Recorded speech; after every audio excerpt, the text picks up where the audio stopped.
Welcome back then to the Orienteering World Cup 2023. The first round here in Norway. We're back again at this same arena, this karting track in the middle of the forest, and with the spectator races as well here today. We've got a bigger crowd to cheer on the world's best orienteers as they tackle the middle distance courses today. We've already had starts for about 3 hours on the men's course.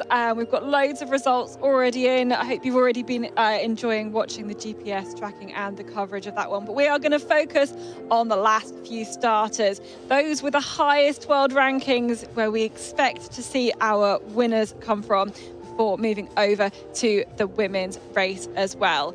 They've got 5.8 kilometres, 4.8 kilometres, around about 33 minutes of racing we're expecting today. It is a gorgeously sunny day, not too warm though, and should be a really, really nice day out in the terrain. It's quite similar, a lot of similar terrain that was covered in the long distance race on Thursday, but a little bit of a new area towards the west of the map.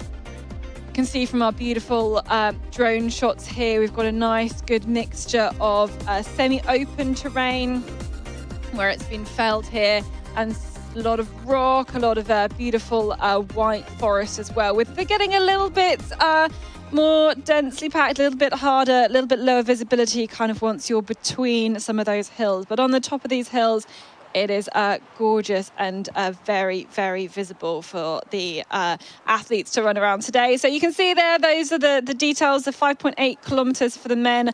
Our estimated winning time then is 33 minutes. At the moment, our quickest time is 36:53. So still going to get a little bit quicker then. But let's have a good old look at the course. Jonas, why don't you talk us through it? You named it already, Katherine. We are at the same place, same arena as at the long distance. And we start from the arena to control 1 and 2. And it starts with quite many shorter controls, change of direction at almost every of the controls, slightly uphill here to control 4, 5, 6. All of the controls, as I named, very short. It's kind of the same routine you will get. This area here is very open, it's good visibility. I don't expect the runners to have too many problems. From control 10 to 11, it's the longest leg of the course. It's a route choice. You can either go a bit north of the red line, or then you can go south and use these paths and tracks in order to get closer to control 11. There's also the possibility to go almost straight on there.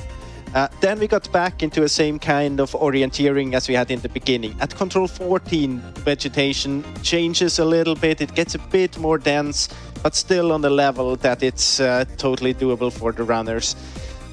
18, 19, we get into this open, semi-open area again, where we had the second last and last control at the long distance already. The uphill between 10 and 11, it's the uphill they had in the long distance as well when they took this route choice to the left, to the west, in order to get to the third or fourth last control there. Here we have it, control 1 to 2. We have a forbidden area there in between. It's actually not made by purpose of the course planners. It's small planted trees there, so that's the reason why they're not allowed to go straight forward there. But it makes a little bit of a route choice here out of that. And you can see on the pictures, it's very beautiful in the forest. It's very fast, it's very open, and visibility is good.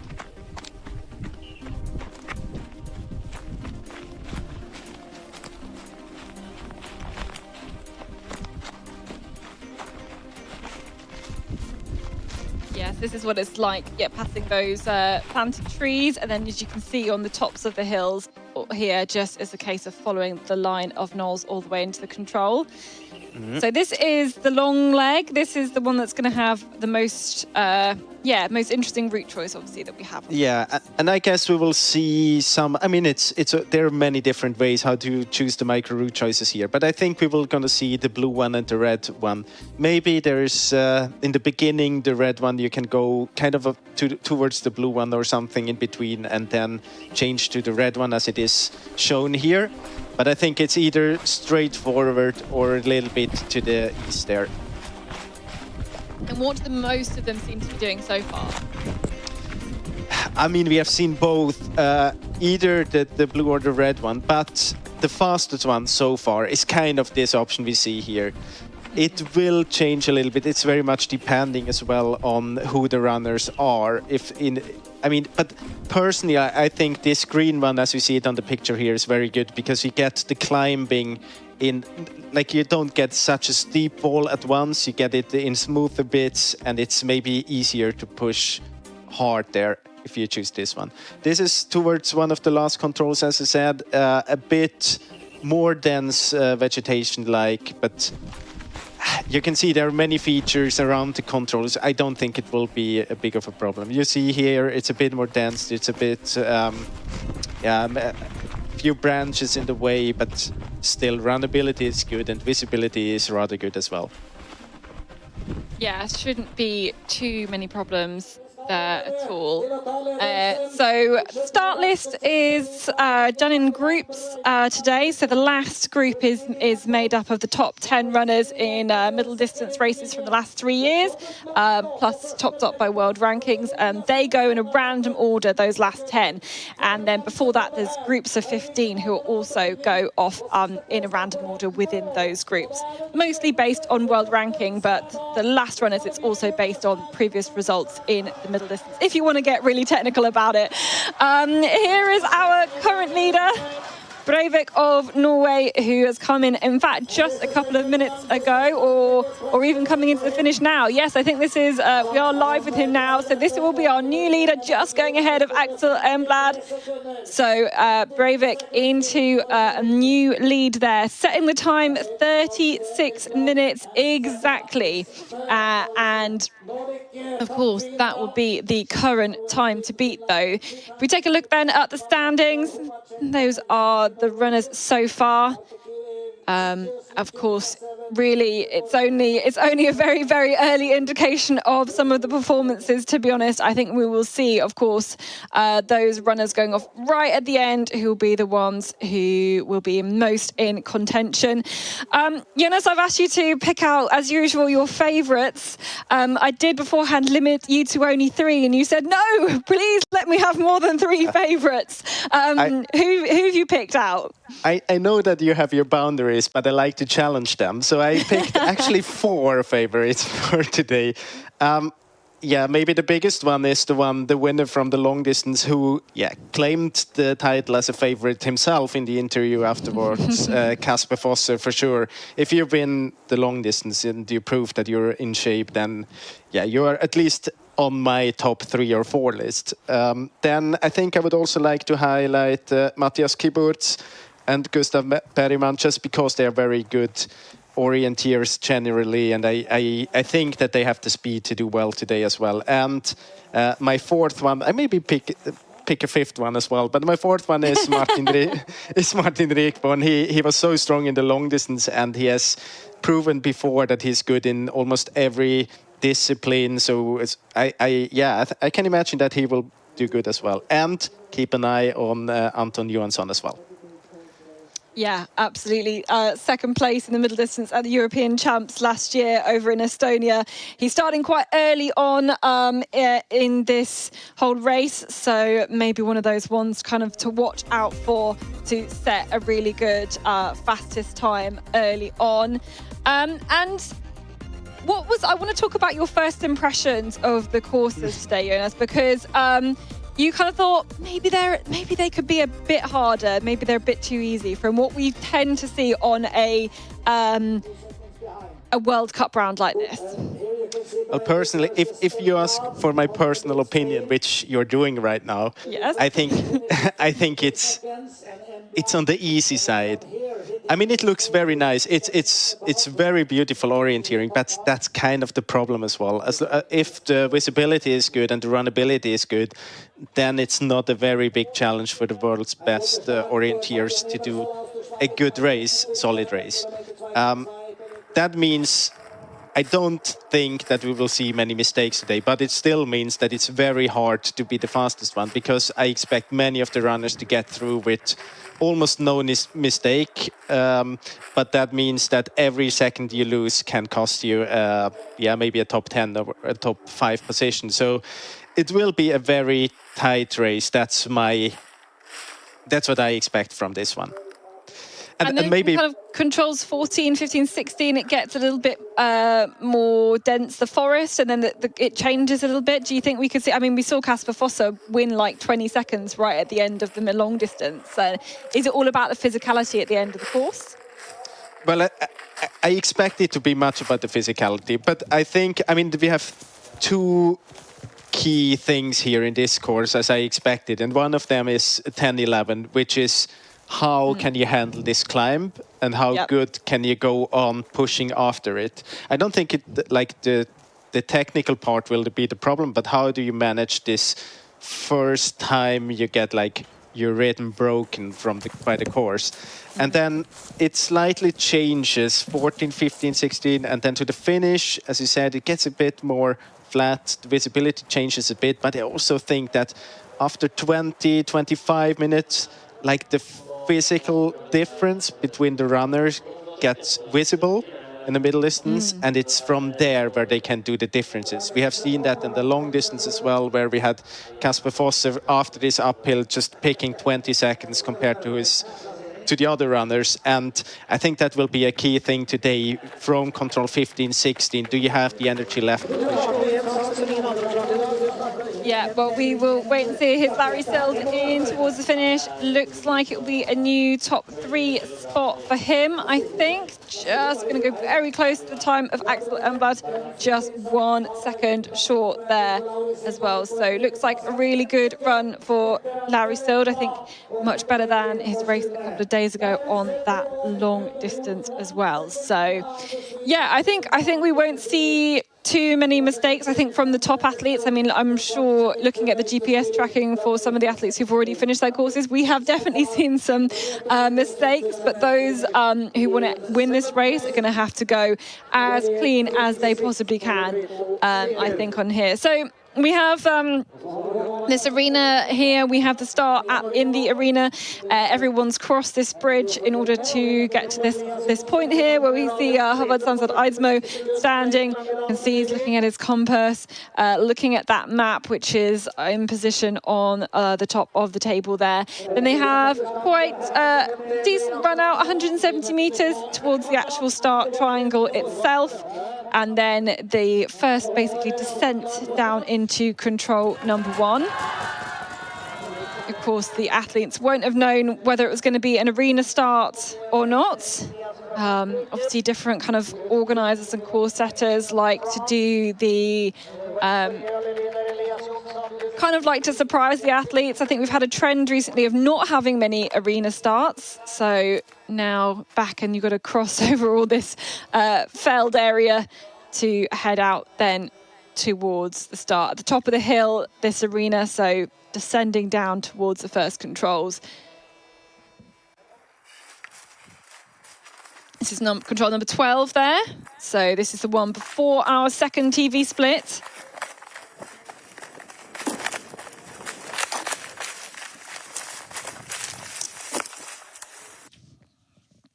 And Elias Jonsson was 38th in the long distance.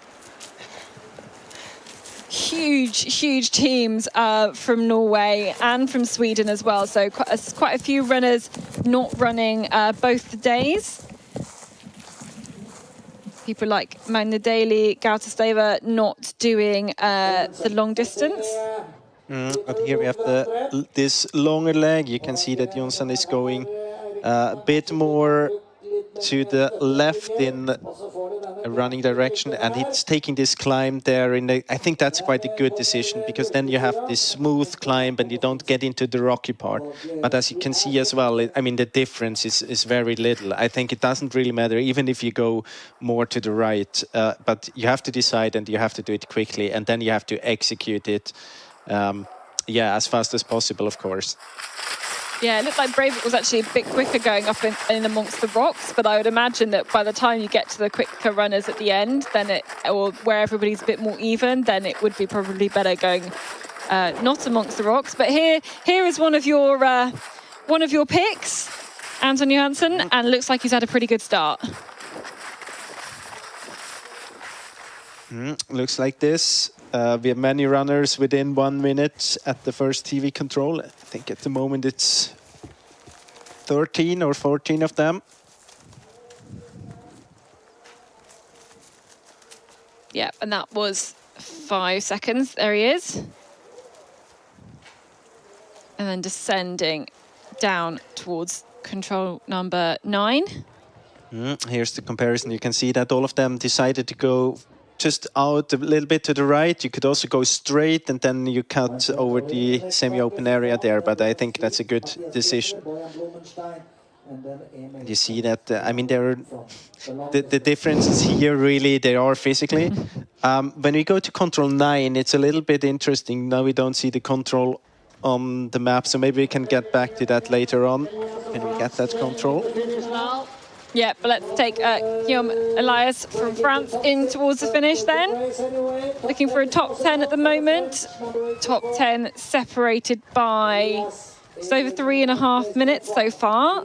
I'm expecting that to get a lot closer by the time we get to the finish, but a pretty good 9th place at the moment.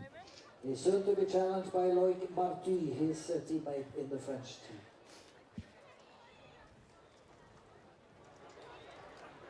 Okay, let's go back then to the start. This is Quentin Moulet,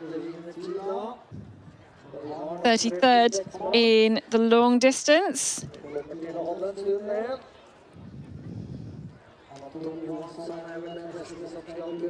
It's very interesting to see everybody's pre-race routine. And he snatches the map off the table very, very quickly to get out towards that start triangle. You know, at that point, it's almost the most important part of the pre-race preparation. Some runners will be jumping up and down a lot. I think we certainly see some of them doing that. Some of them very, very still. And all of that kind of time waiting in quarantine, warming up, getting your mind in the right zone just makes everything, it all comes to a head on that start line. Let's have a look here. And interesting here, I mean, just before control 14, approximately where Jonsson did a small mistake there, the visibility changes and it gets more dense. So you get different kind of trees. Suddenly, you don't see 30, 40 meters anymore. You see only like 10, 15 meters. And I mean, this, you have to be prepared for that, or you have to be able to work with that. And it seemed that he hesitated a little bit. But I mean, it's only a few seconds here. If those are the kind of mistakes we're going to pick out on the GPS tracking, like that's or hesitations even, it's not even really a mistake. But I mean, it's not a mistake, but it cost him like 5, 6, 7 seconds, maybe a bit more. And of course, if it's very close in the end, that's going to make a difference. Yeah, absolutely. I think we're expecting it to be so tight. We're going to be looking at a lot of GPS replays where people lose just a few seconds like that, and that's going to really make the difference. Here's Rudolf Sternis, the Latvian, and then back behind Fabian Abersold, brother of Simona, who I think is now first-year senior. Certainly was at Junior World Champs last year, and within a minute now then at control number 13. So that's our second TV control.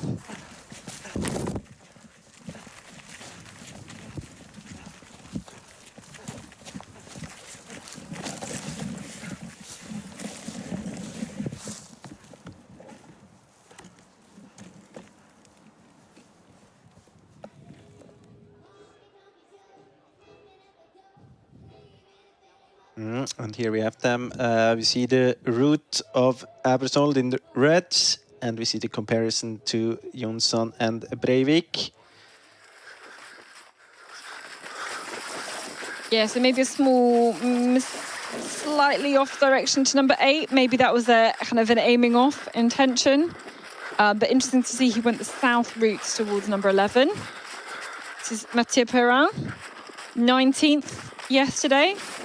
Not yesterday, 2 days ago, in the long distance. And on his way to the first split.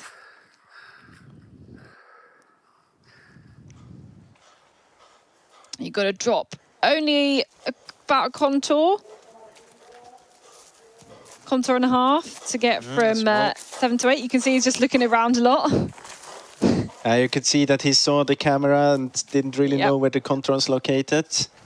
But, I mean, also this, it's a small hesitation, but maybe costs 2 or 3 seconds.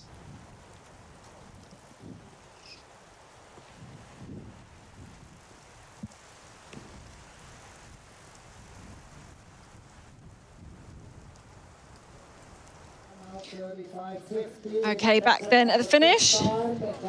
This is Ola Hensler. In the ladies' 900, Britain is 3 seconds behind Chloe Potter, her teammate, 3rd and 4th.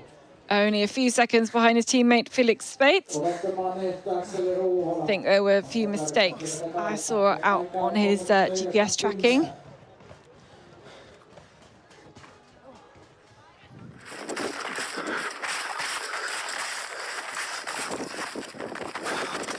So Janis Bennett into split 1. This is the control before. Exactly, so he has a few seconds to go. It's definitely a decent start from the Latvian. From the Austrian. It's almost the same flag. No, very different. Just to make peace with all Austrians and Latvians out there. Very different. Yeah, of course. But if you have the quality of the screen like this here, it's easy to change that. Maybe you have to change the settings a bit. No, I just need to sharpen my eyes, get them tested.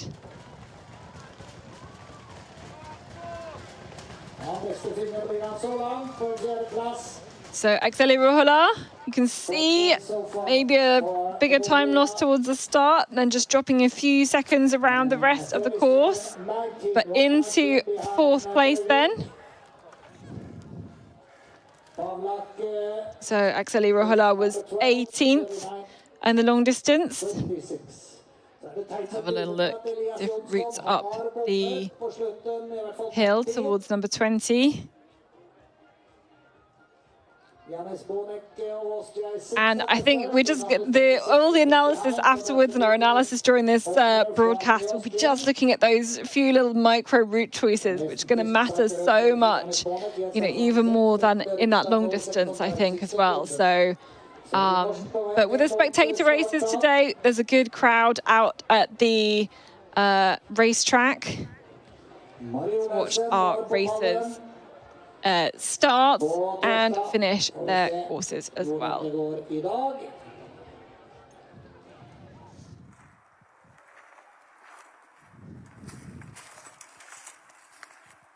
Okay, so we've got our running camera out in the forest trying to pick up Christoph Meyer.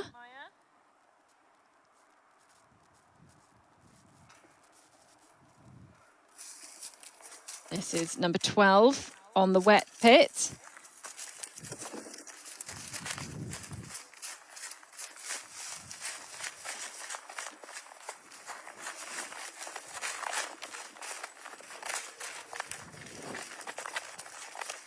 Yeah, we can see he's already a good couple of minutes down.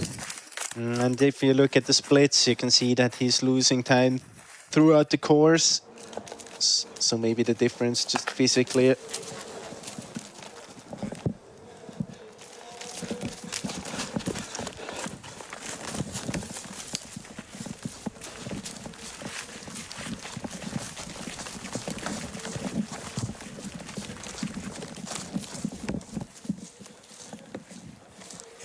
Trying to pick out better lines to run, easier lines to run.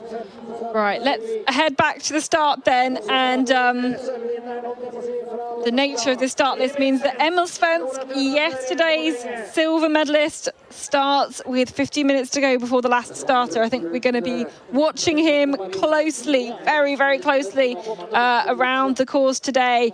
Expecting him to set some good times when he goes around this course. And he is one of the victims of your 3-person rule in the favorites picking, because he is definitely one that can perform very well today as well. Has proven in the previous races this season that he is in good shape already now. Yeah, and did really well in the test races that were held here a few weeks ago, with a second in the middle distance, and he won the long. So, I mean, fantastic racing.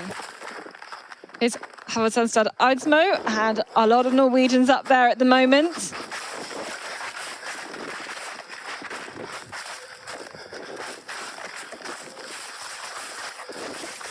Current leader, though, at this point, Anton Johansson. By only 5 seconds, though.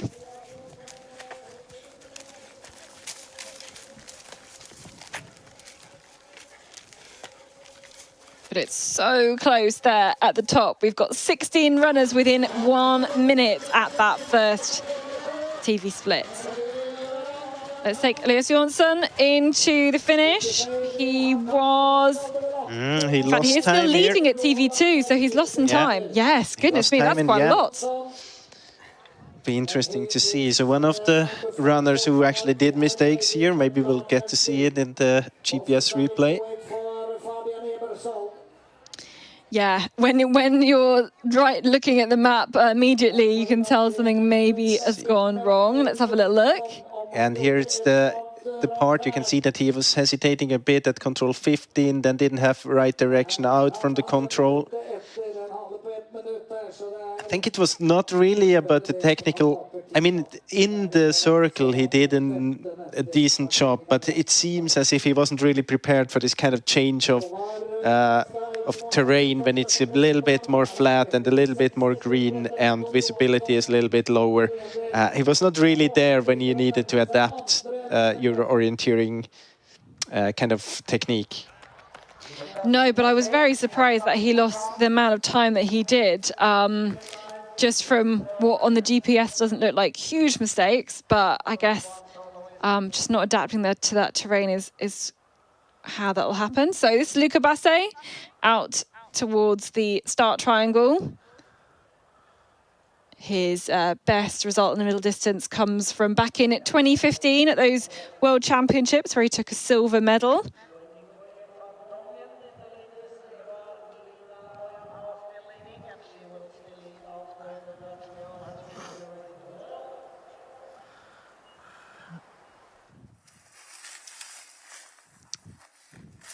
But let's look then. This is Anton Johansson, current leader at TV Split 1.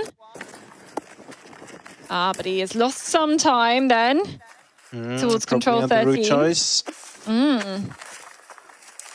Yeah, it went from 5 seconds ahead at control 8 to 23 seconds behind. I wonder if we can have a look at that route choice then.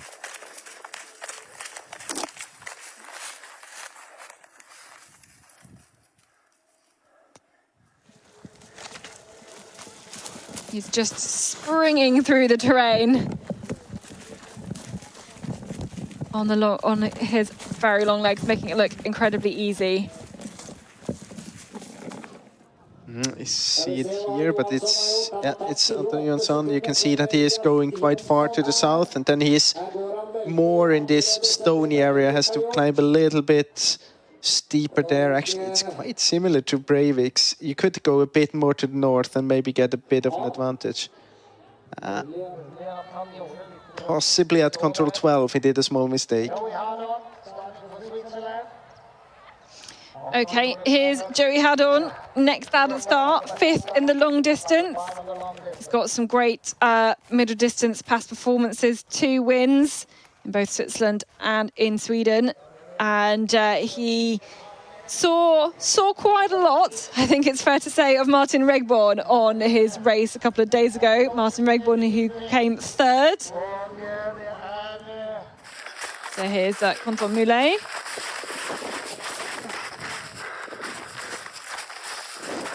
Back again at our first TV split.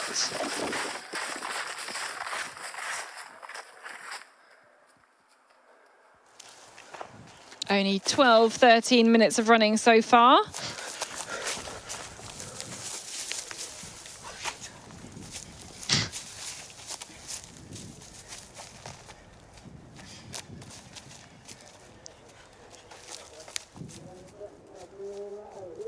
And straight out of that control, heading down the hill towards control number 9. So back at the finish, we're waiting for Fabian Abersold, the Swiss youngster. Same kind of last control setup that we had a couple of days ago, and here he is.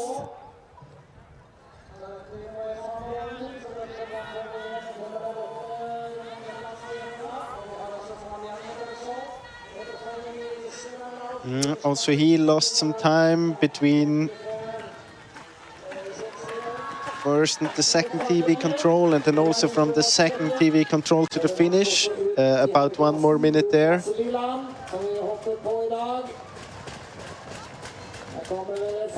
Yep, fights all the way to the line, still in the top 10 so far.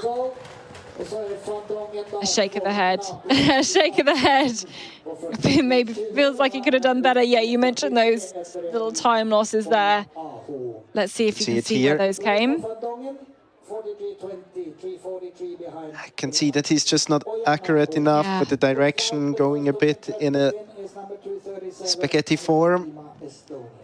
And there I'm talking about cooked spaghetti, of course. And then a mistake to the last control, second last control, sorry. Yeah, you can see he's just not being quite precise enough, I guess, or not taking exactly that shortest route. And I guess every time you make a small change like that, you're going to lose a couple of those hesitation seconds. Yeah, of course. I mean, it's very much more visible when it's when the terrain is like this, and you, like the fastest runner, really can just go on very quickly. Then, of course, when you just have small hesitations, you see it very clearly on the GPS. So Ralph Street through there into the top 20, still within a minute on the leaders. The best of the British men lives in Oslo. You can see all 3 of those. Same time at control 11, then you can see that just a little bit off direction. Cost Jonas about 20 seconds.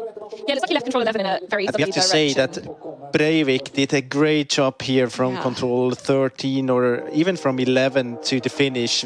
Every comparison we have seen, he makes everyone else look hesitating all the time. Like he was very, very distinct and very good in his execution of the legs. Here's Milos Nikodim out to the start.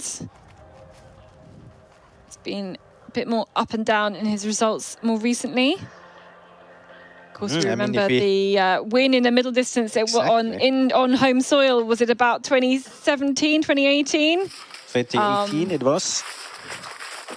In that World Cup final. Very, very impressive for him there.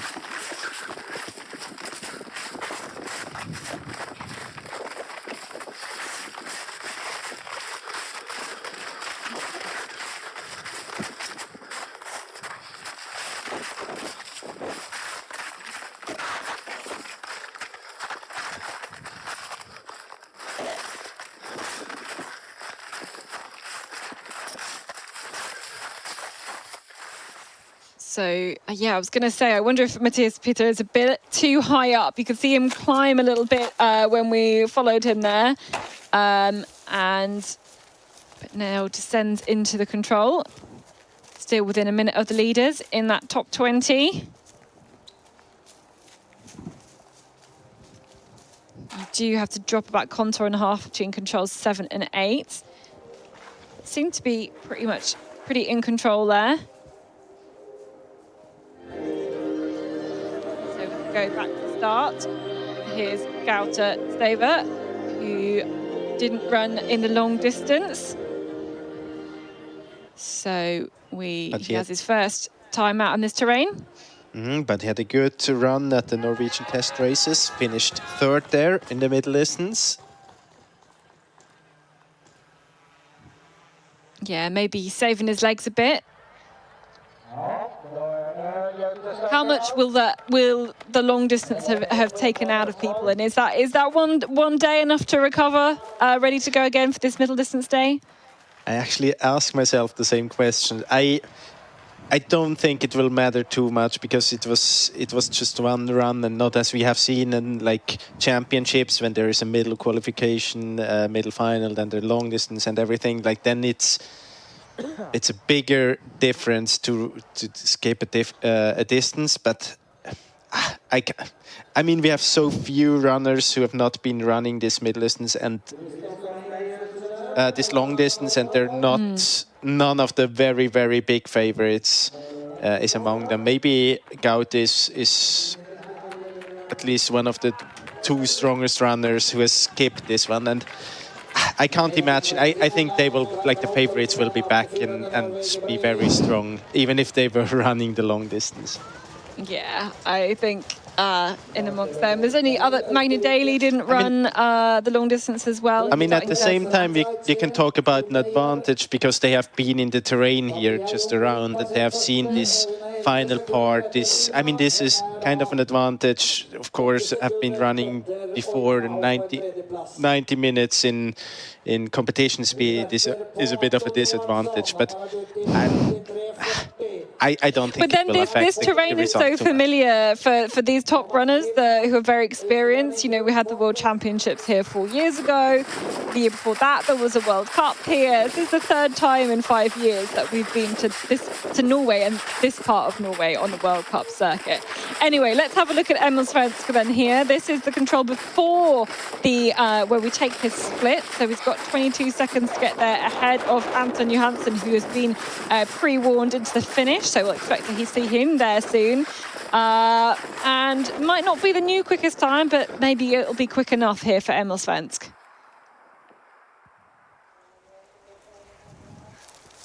It's quite an okay start here. Yeah.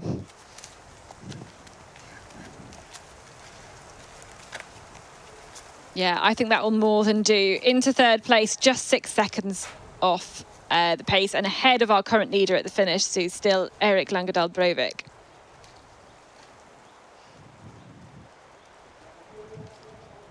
And it will be interesting to see now if Anton Johansson actually managed to do the change on the top of the hill there and adapt his orienteering to this a bit more flat and dense terrain.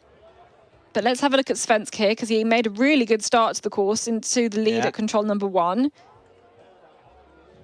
A small mistake at control 3.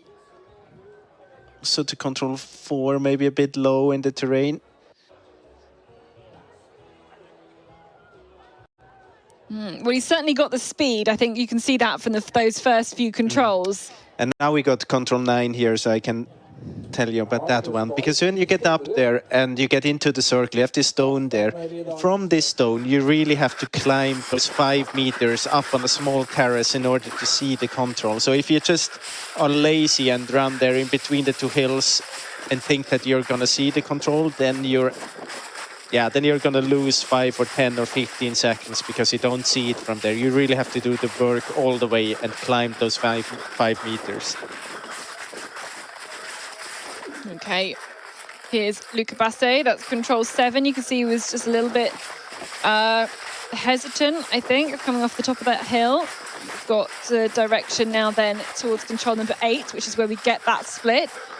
Looks like a pretty decent start for the Frenchman. It would have been if he did a 5 or 10 seconds mistake there just before control 7 when he got too much to the left.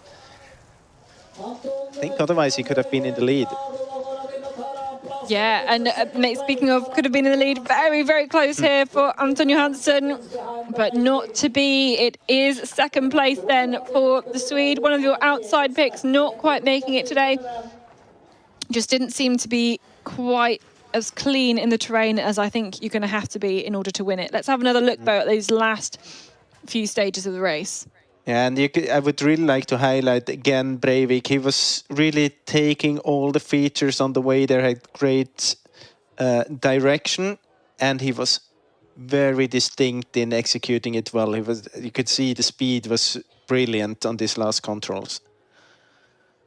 Luca Bassi had the fourth best time. 10 seconds behind Johansson, who was leading here. So Breivik then still in the lead, and just fantastic navigation around there. Let's go back to our standings at control number 8. Still leading at that point, Anton Johansson, who we've just seen go into that second place. And of those who we haven't seen finish yet, the ones near the top, Emil Svensk, Luca Basset, all the other ones, at least in the top 6, we have seen through to the finish now. We missed Thomas Krivda in there as well, also having a good run. And look at that.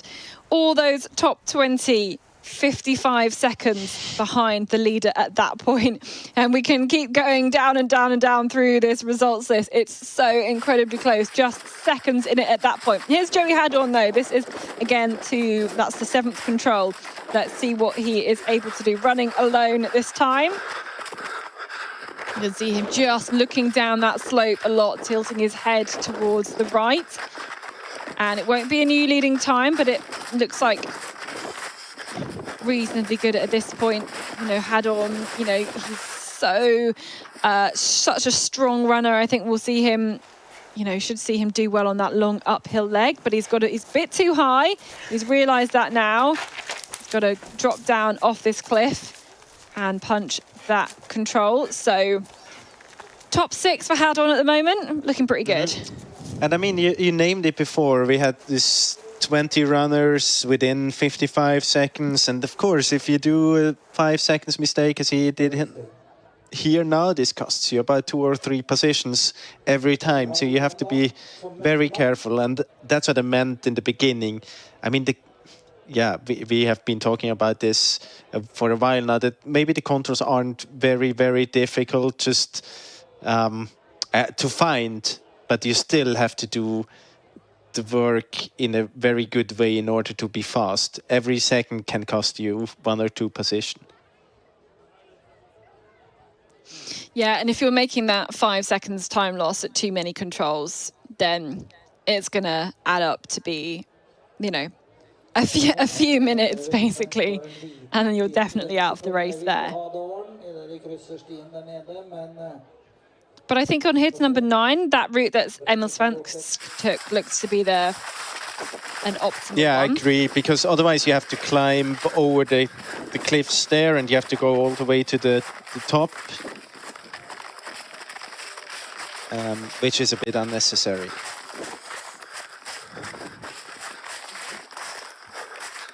So Lucas Leland, 10th place for him in the long distance. The Norwegian had a strong results, and again looks to be doing well enough. He's going to be very, very close to our leaders, dropping down the hill at a good position to be underneath that line of crags. And in 4th place, so just 7 seconds off the pace. Very good start from Lucas Leland.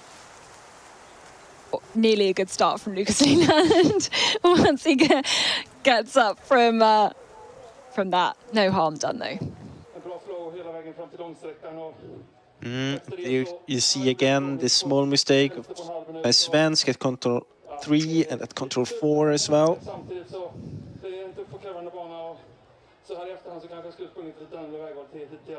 Oh, so close between all of them there. But you named it. I mean, it's a good thing to be a bit on the left side to this control 9 in order to not have to climb too far up on the hill on the other side of the path. But we have our usual kind of leader's chair. Erik Langadal Breivik in a good spot at the moment.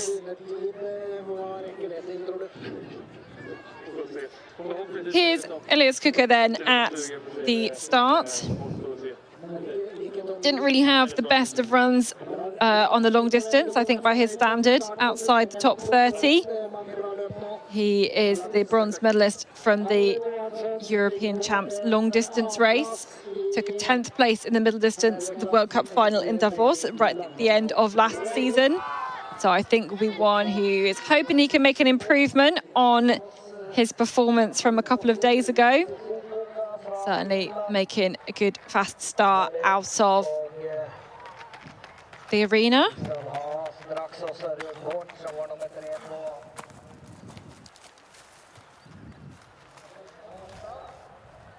So we have an interview now with Anton Johansson, who's just come into the finish in that second place. Anton, how was your run? Looks like you had a great start to the course.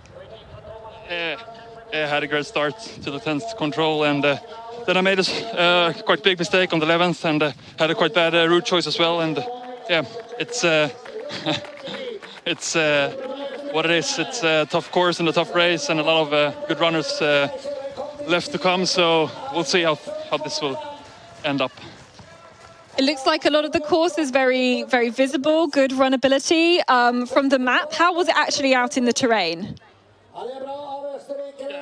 Quite good visibility in the most of the parts, but some areas that are quite dense, and you really need to be focused and yeah, really work with your compass. So it's great fun out there, and just I try to enjoy, but yeah, it's what it is. And it's a tough climb up from number 10 to 11. Tell me a little bit about how you decided which route choice to go. Yeah, I wanted to run a bit on the path, a bit to the right, and try to rest my head a bit. But yeah, it was a quite tough uphill there, and now when I look at the map, it's quite obvious to go left instead. But yeah, it's at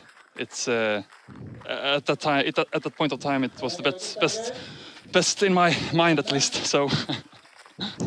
Well, yeah, congratulations on the new second fastest time though at the finish, and thanks for chatting.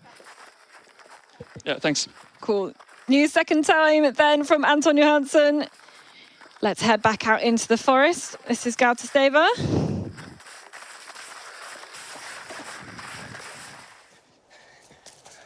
And again, within touching distance of those leaders.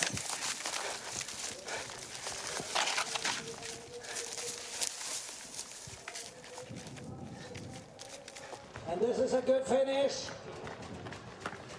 Third place for Thomas Krivda then into the finish. 43. And a third place for him. Oh, maybe a feeling of what might have been, I wonder there for Krivda, but that's a great result for him into third place at this point. Interesting. He doesn't look happy though. If you look at his splits, then he has been 38 seconds behind already very early into the competition. And I mean, in the finish, it's only 43 seconds. So he had a good run, but he must have done a small mistake in the beginning. But if you see here, he was ahead of Jonsson. And then that direction there to control 18. But I wonder if there must be another mistake as well. I think this was it. It's maybe the thing. I mean, he had a good race otherwise. He must have had another small mistakes right after the start. Yeah, I think you're right. Okay, let's head back to the start then. Martin Hubman here. 15th in the long distance.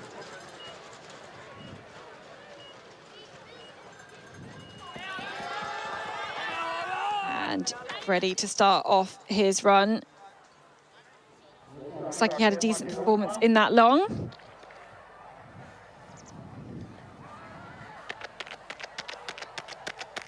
Of course, most of the preparations, I mean, for all athletes, but particularly for the Swiss athletes this season, going towards those World Championships in Flins and Larks. Here's Emil Svensk.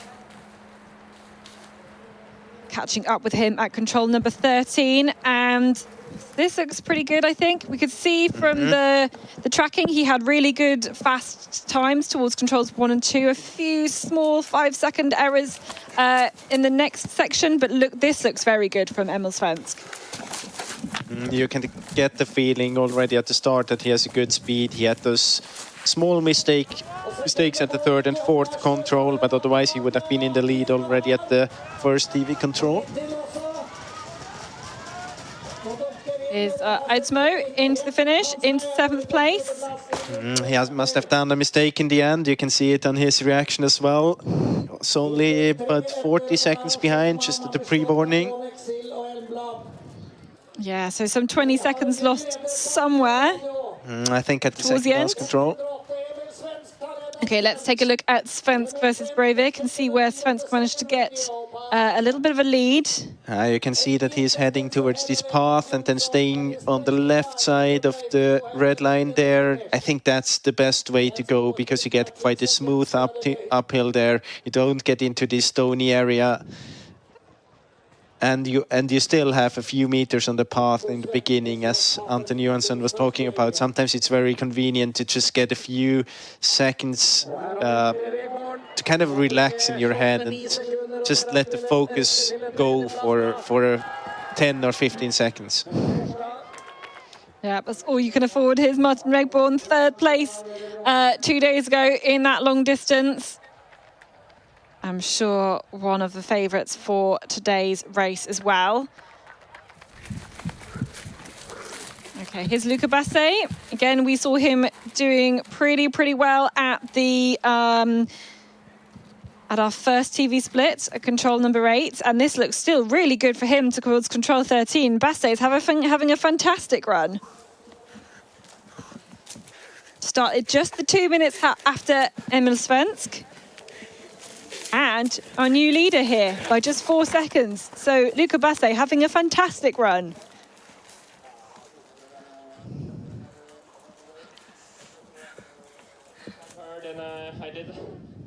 You can see here the long... Yeah, I mean, we had this small mistake just before control 7, and then but you look at the long route to control 11, it's almost the same route as Svensk had there, so it's, yeah, that's a really good option, but you can also see that but Svensk was more direct into control 11 itself. You can see Basse headed a little bit too far north and then kind of maybe ran down the line of Knowles. About the racing here in Norway because it's always very difficult, like especially when it's so early in the year. So it's nice to be able to compete with the best Scandinavians. I talked to Jaroslav Kaczmarek before the start, and he said that you are the big hope for the Czech team now. You are more or less semi-professional. You run from Kalvarasti, do you, in Finland and in Dukla? Okay, Mika Kirmala now into just ready to start. 7th place in the World Champs middle distance, both in 2019, which was here in Norway, just about 10 kilometers north of this arena, and in 2021 in Czechia.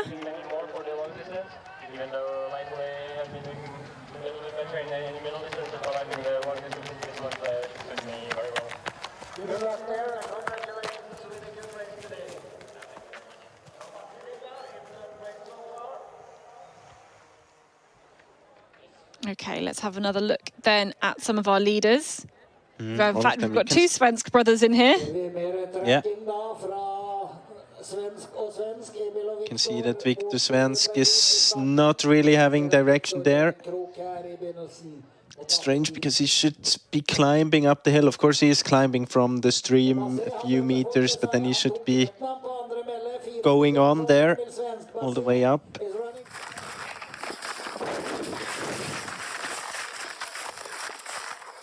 Okay, so we've got Thomas Krivda here, and you looked a bit frustrated at the end of your run. How was it?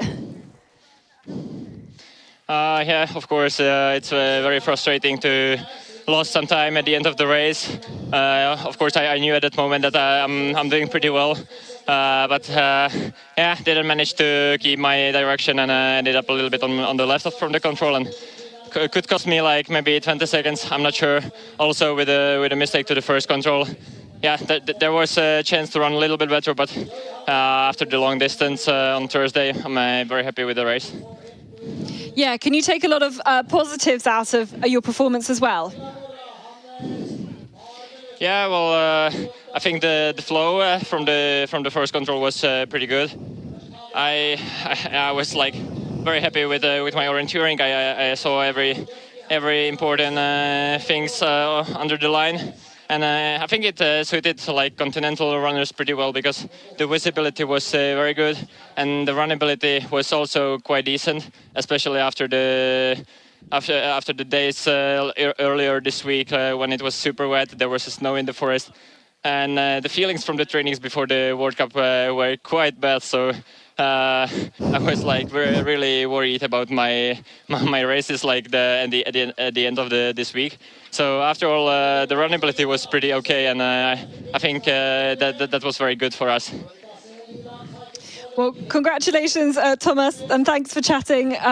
It seems that Thomas Krivda may be surpassing some of his expectations going into the race. Let's get back to the pictures there. Lucas Leland is only 5 seconds then off the pace in this second TV split. Luca Basse still our leader at that point. Interesting to hear Thomas Krivda say he thinks it'll suit the continental runners. It's also interesting to hear him and Anton Johansson, because Anton Johansson was kind of talking about some parts where it was quite dense. Obviously, it's the parts where he had problems, and I think if you have a good run, you kind of oversee those parts, and you just see the good visibility. And see here as well what happens if you're not 100% on direction on this long leg. If you just get a bit to the left, then you lose a lot of time. Yep, so Olli Ujanaho is the next to start, 9th place for the Finn on the long distance.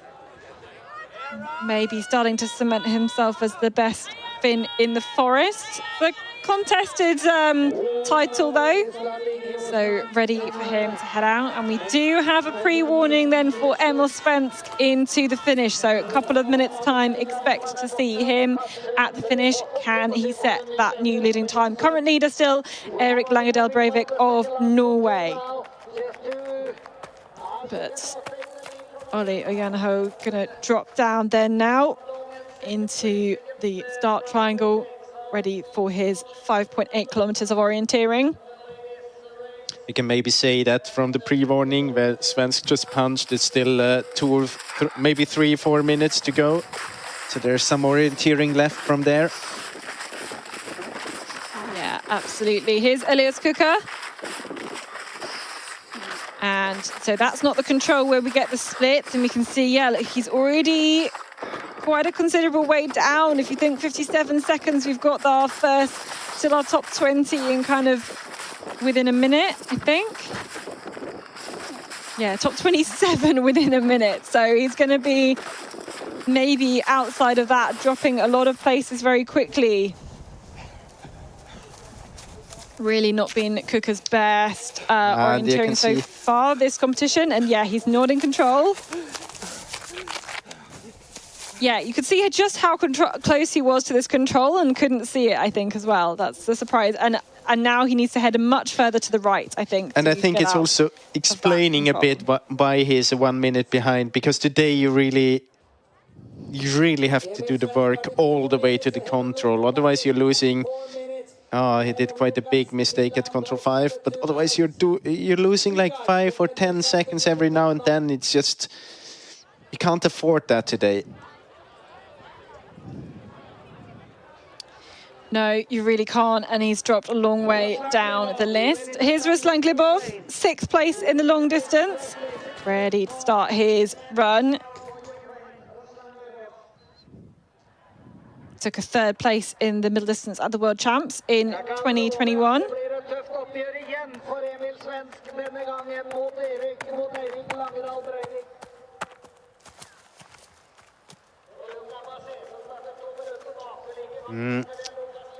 think soon we will have Emil Svensk to the finish. It will be very interesting because we know that Breivik has been very strong on the last controls. Yeah, we'll see whether he's able to match that. This is Gautasteva towards control number 13 now. You see he's dropped a few seconds here and there from a great position at control number 8, but maybe that's still good enough for a top 5. I think that's Milos Nikodim as well, who's running close to, caught up by 2 minutes. So dropped a few seconds back, but that is still a very good spot, still into 5th place. Look at all those Norwegians there at this point. And I'm sure we're going to head to the finish very soon to see if we can see Emil Svensk. Here he is then. Here is Emil Svensk. Will this be a new leading time? Oh, it's going to be really close then here compared to Breivik, but I think he will just about have done enough. You can see he was, there we go. He's taken a new leading time by 23 seconds. And it looks very strong for Emil. I think the 2 seconds we saw before were compared to Luca Basset, who is coming very soon as well. Right. So it's going to be interesting again in a few minutes. Yes, so Luca Basset started 2 minutes after Emil Svensk, and they are 2 of the best runners out there at the moment. Here's Daniel Hubman.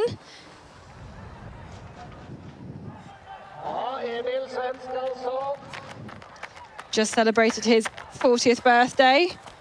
He's won the World Cup overall 6 times in his career, a legend of the sport, and took that great win. Shows he can still win World Cup races with that long intervals. He was 20th though in the long distance.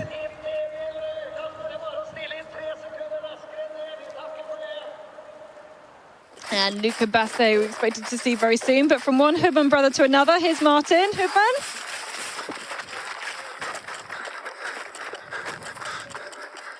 On the way to the 8 control. He lost a lot of time in the beginning there, already more than a minute behind. Yeah, that's a lot of damage done after not very many controls. You know that you're a lot of damage in terms of splits. Not even within the top 30 maybe, if you're more than a minute behind. So close, but here's at the finish, this is Luca Basset, and this is going to be really close, I think, with Emil Svensk for the new leading time. I'm not sure he's quite got enough time left, enough seconds left. It's going to be just out of it, I think. The Frenchman's going to be only a few seconds behind the lead there. Oh, and maybe just not quite the legs at the end for Luca Basset, but a very credible time for him. He was 6 seconds slower than Emil Svensk. Taking a slightly different route to the second last control. Maybe you see it here. See that they are very close to each other on these last controls. Basset with a small advantage here. And now we don't see it. Maybe we'll get to see it again. Oh, he's too high. Yeah, it's far too high. Had a good split time before. Now it's just, but he will see the control. Lost about maybe, I mean, we're about 5, 6, 7 seconds here.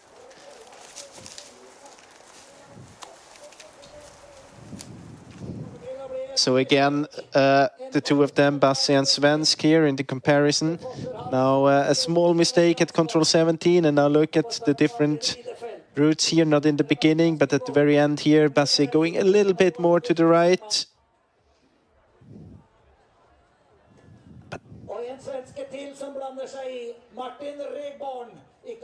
Okay, we have Luca Basset then. He's just gone into 2nd place. We're just looking at his routes going up the hill at the end. It was so close there to take a new leading time. How do you feel now at the finish? I feel relieved not to be too far behind, but I'm a bit disappointed because, I mean, I missed number 17 in the slope there. I went down to the path and had to relocate.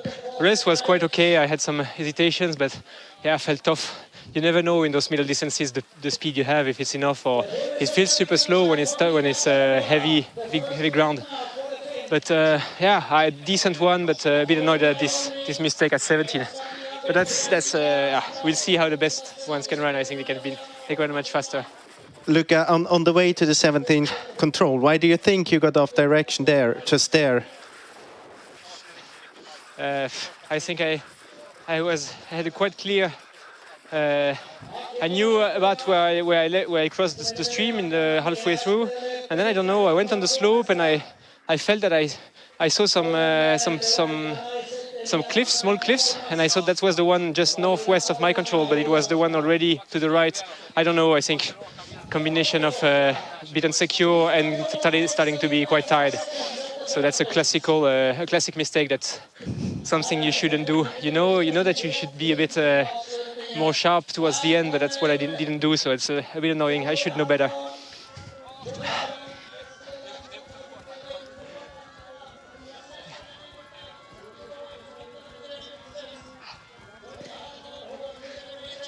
Did you? Okay, so let's go back then to the start.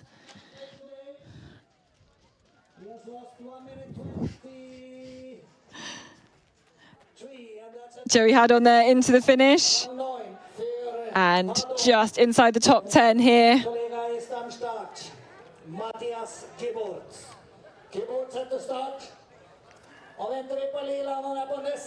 Not quite as good a race as compared to the long distance.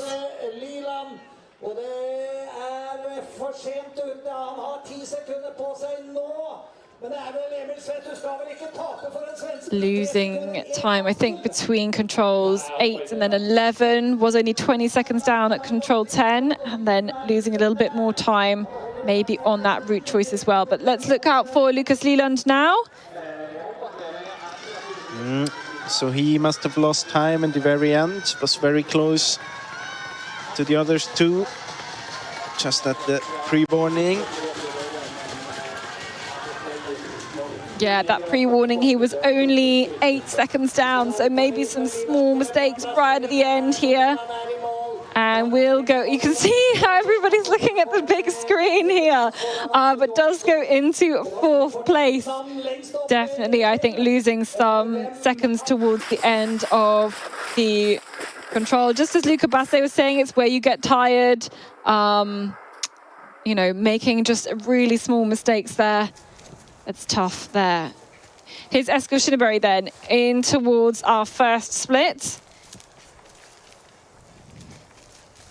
And 14 seconds down, puts him level with Basse, who's currently at 2nd place at the finish.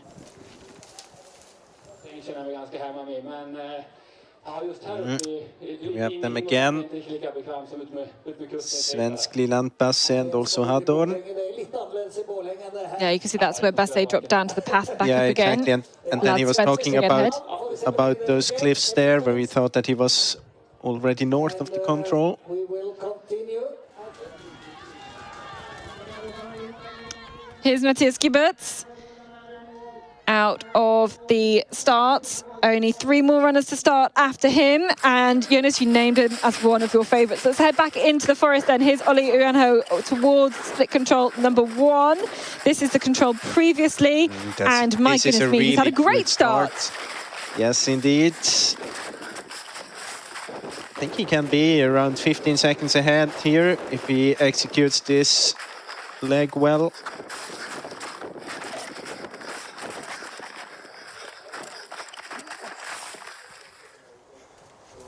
He's got to not be too high. You can see he's looking to his left. Exactly. Not quite in control there. But you can also see that he's not slowing down too much.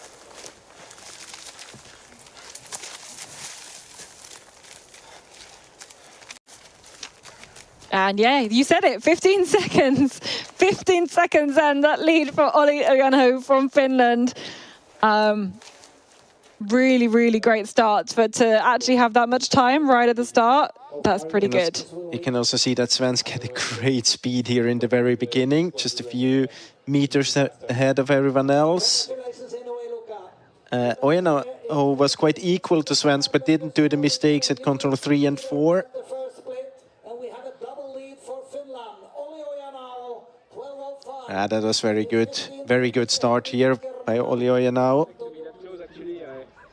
Yeah, really, really strong. Here's Magna Daly. He did not run that long distance. He's a defending bronze medalist in the long distance at the World Championships. And obviously very, very experienced orienteer at an incredibly high level. We'll see what he is able to do out in this terrain. Bit of recap then of those standings at the finish. Ended up being 6 seconds for Emil Svensk, yesterday's silver medalist, our current leader. He was chased a long way for it by Luca Basset, who definitely, I think, has had one of his best runs in recent years, certainly at a World Cup.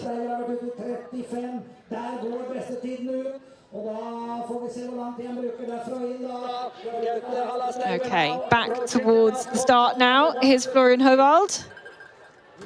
Only a few seconds till he gets underway.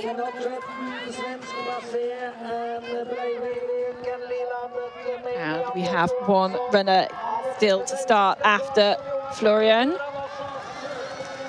But we can go to the finish. This is Gautasteva. What can he do? He's going to be outside the top 3. After maybe some small misses at the start, but otherwise being quite close to the speed of the leaders. He will go just quicker, I think, than Anton Johansson. So into new 5th spot for Gautasteva. There's Milos Nikodim, who was caught. So he will be 2 minutes further down. Czech is still Thomas Krivda in 7th place.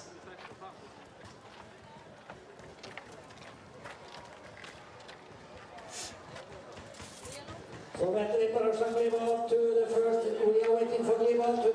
getting the download there from the volunteers.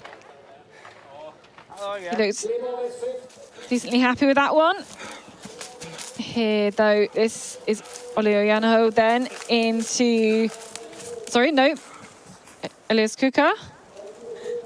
And lost some time. Who are we really looking forward for? Simon Imark has come from nowhere here to have a great time in the top 10 then at control number 13.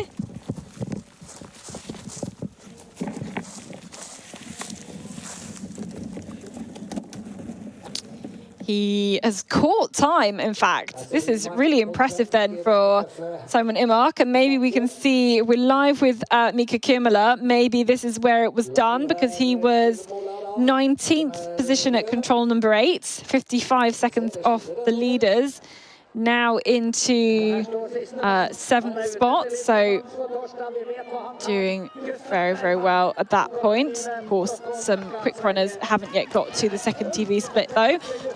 And Gustav Bergman makes a mistake, just going straight out of the start. Doesn't have hold of the map properly. Oh, he'll be annoyed at that already. He needs to regain his focus, put it behind him as he makes his way out to the start. That could throw off someone's whole race, doing something like that. But hopefully Gustav Bergman has the capability to put it all behind him. Here's Daniel Hubman from Switzerland.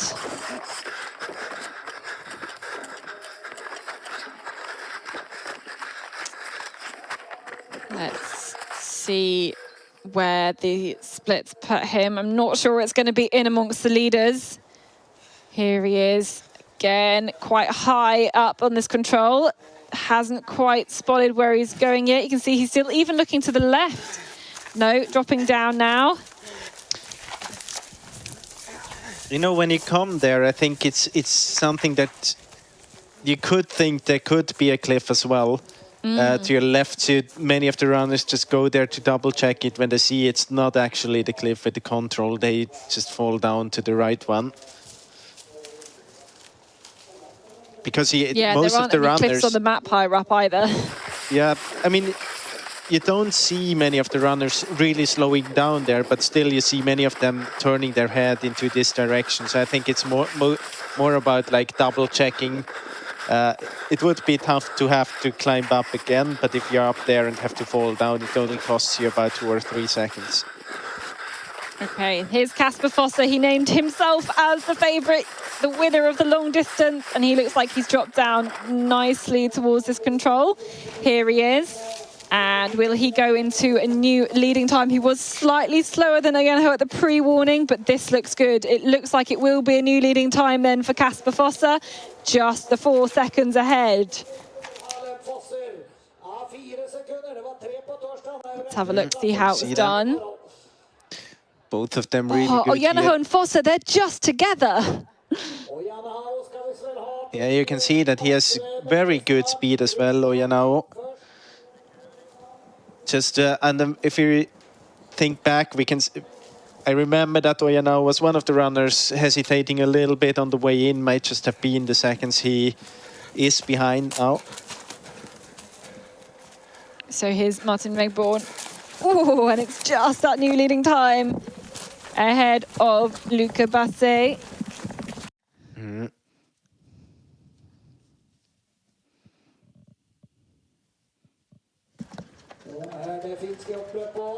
In towards the finish, Topi Sirolainen.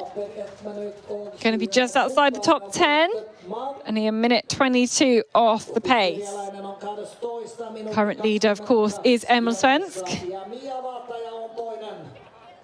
And things really starting to hot up now in this race. That new leading time from Martin Regborn there by just the 1 second at control 13. Ahead of her teammate Mia Vataja.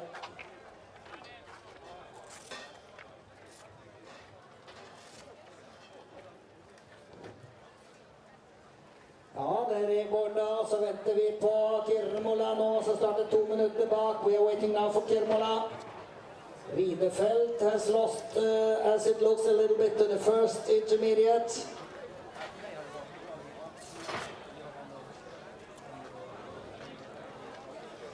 In the finish, Emil Svensk. So we've now got everybody out into the terrain. Here's Albin Ridefelt, the European middle distance champion. But you can see there to control 6, he's already lost some time. And at the moment, we've got 22 athletes within a minute of Kasper Fosse, who currently leads at this point. So maybe some mistakes then for Ridefelt. I think he was a little bit off direction towards the first control. Sure, we'll see it in the GPS recap. So he is staying high up here. I think this one is the one where they think it could be a cliff as well. Yeah, you can just see behind. It looks like it could be. And of course, when you see the map, there aren't any cliffs higher up than this control. So Ridefelt loses a little bit more time there. Now here's Mika Kirmola. 5th spot currently.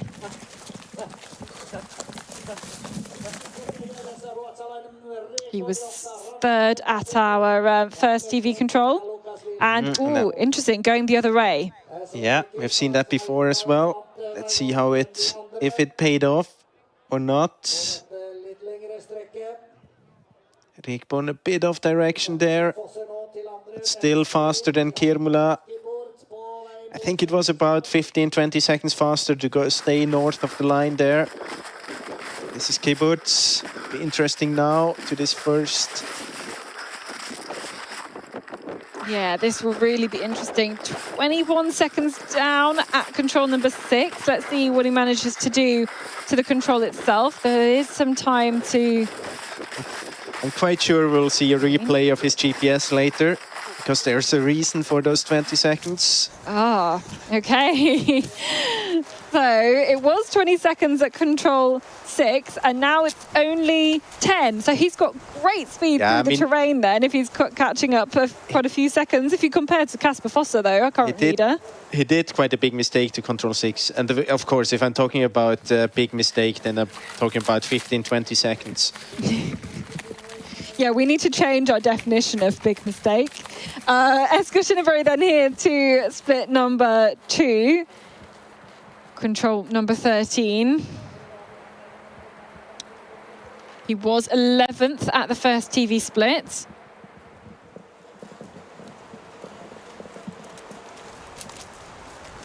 He was 33 seconds slower than Kasper Fosse. Now into 5th spot. 17 seconds off the pace.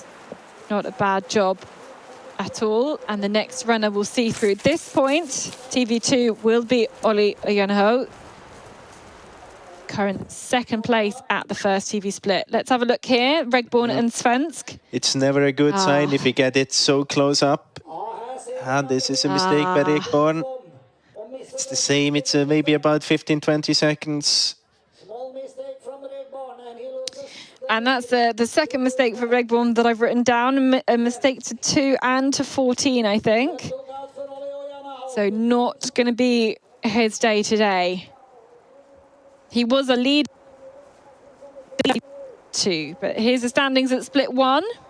Still got a couple more runners to come through this point. But here is Olli Ojanaho in 2nd place at split.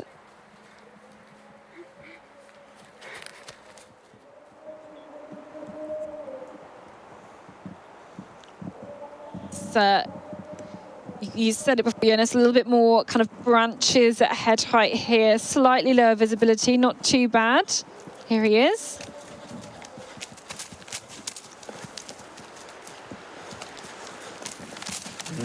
Still going strong here. Yeah, that's a good 17 seconds there. And I mean, we also know that Regborn did a mistake later on. Let's take a look then at those 2 route choice comparisons. It looks like Svensk was very, very incredible direction, but maybe a little bit slow towards the end. I wonder if it was losing a lot of speed to be able to keep on that direction, where we've seen a lot of other people approach control 11 from maybe from the north, but not really lose much time compared to Svensk.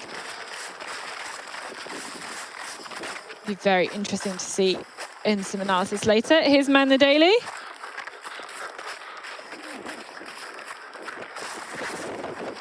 Ooh, and he's a long way down already. Well over the minute. I wonder where that happened. Again, you can see he's looking at those crags. Or not, they're not crags, they're not marked on the map, anything up there. And not a good start from Magne Daly after the 8th control.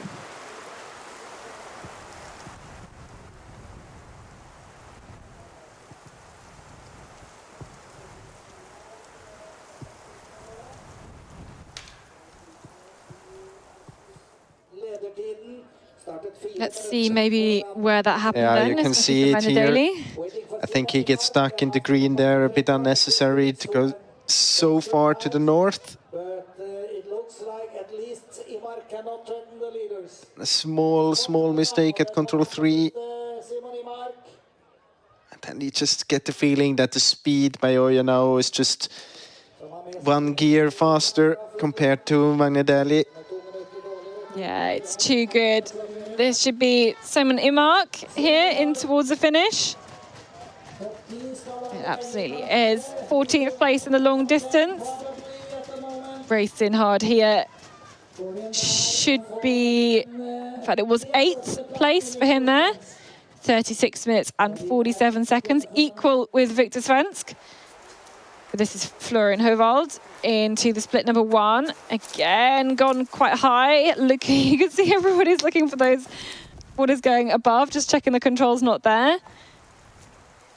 And again, over a minute down for him. Just shows how accurate you have to be in with the chance of being amongst the leaders. Let's have a look at Florian Hovald, because he was ahead of Imark. We have seen that small mistake there at control 3, but quite many runners. They will get a bit too much to the east there when they drop down to the small hill. For me, Hovald just doesn't quite have the pace, though. Here's Gustav Bergman. What is he able to do? 14 seconds down at control number 6. This is looking more like it. He is the last starter then here today. There's a couple of middle distance medals, including in Norway 4 years ago, those World Championships. And he's going to drop down here. No, not the new leading time then for Gustav Bergman, but pretty close as he drops down the crag. And into 3rd place then for Gustav.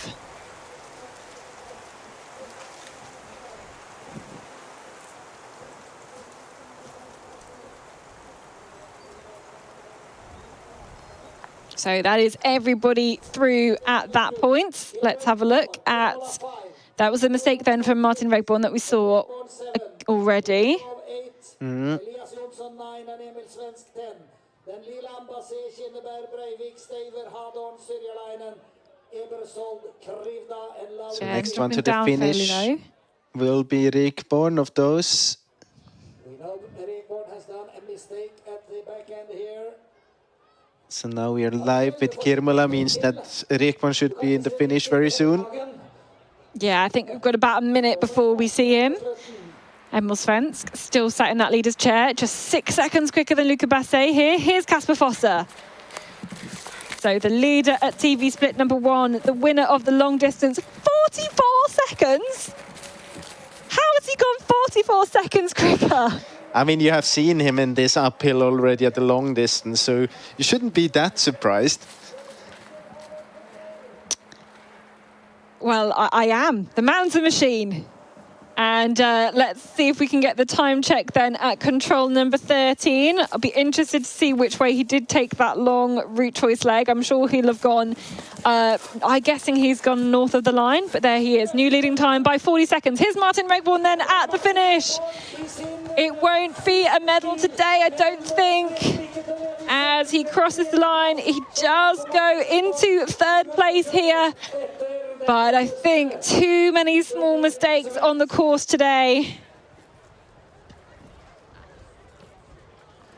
And he's into 3rd place. Emil Svensk still that leader.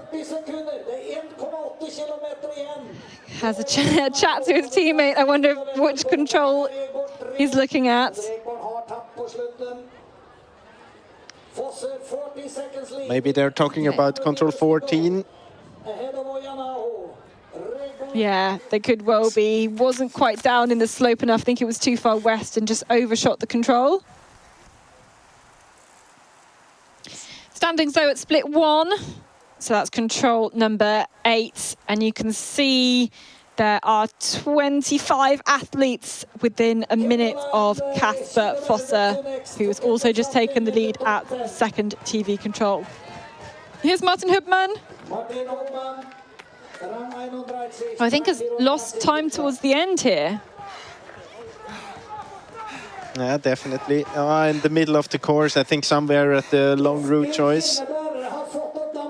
Yeah, went from a minute 31 down to 3.5 minutes down, so 2 minutes lost there. Oh, and standing still. This is Mika Kirmula. Of course, that costs him quite a bit of time. This must be the 2nd last control. Oh! And then he's going back as well. And the fact that we can see it as well. Oh, man, he'll pick him up on the drone shot. There it is. He's got that there. Look, you can see he was 30 seconds down. And that's quite a big mistake here at the end. Gutting.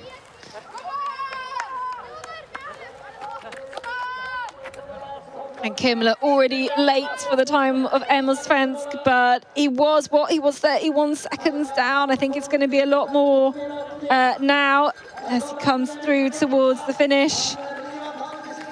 And Mika Kimmler really racing hard. He'll be so annoyed at being so close to that control right at the very end. It shows you just got to keep that focus all the way around, keep the navigation up, even when you are within earshot of the arena speaker and of the crowd. He will not be happy with that one at all. 6th place, 40 seconds down, but it's the nature of how it happens in the orienteering itself that just makes it frustrating, even if it's not a bad time at all. But we've got a pre-warning now for Olli Ujanaho. Within the next 2-3 minutes, we'll see him at the finish. This could be a good new time. I wonder if we're looking out. I think we're looking out in the forest for Eskil Shinneberg. I think so too. The Norwegian. Maybe into top 5. There is. Shouts from the Norwegians, yeah.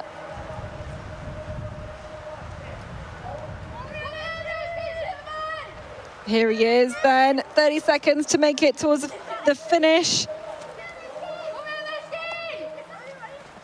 You can hear the the shouts from his teammates.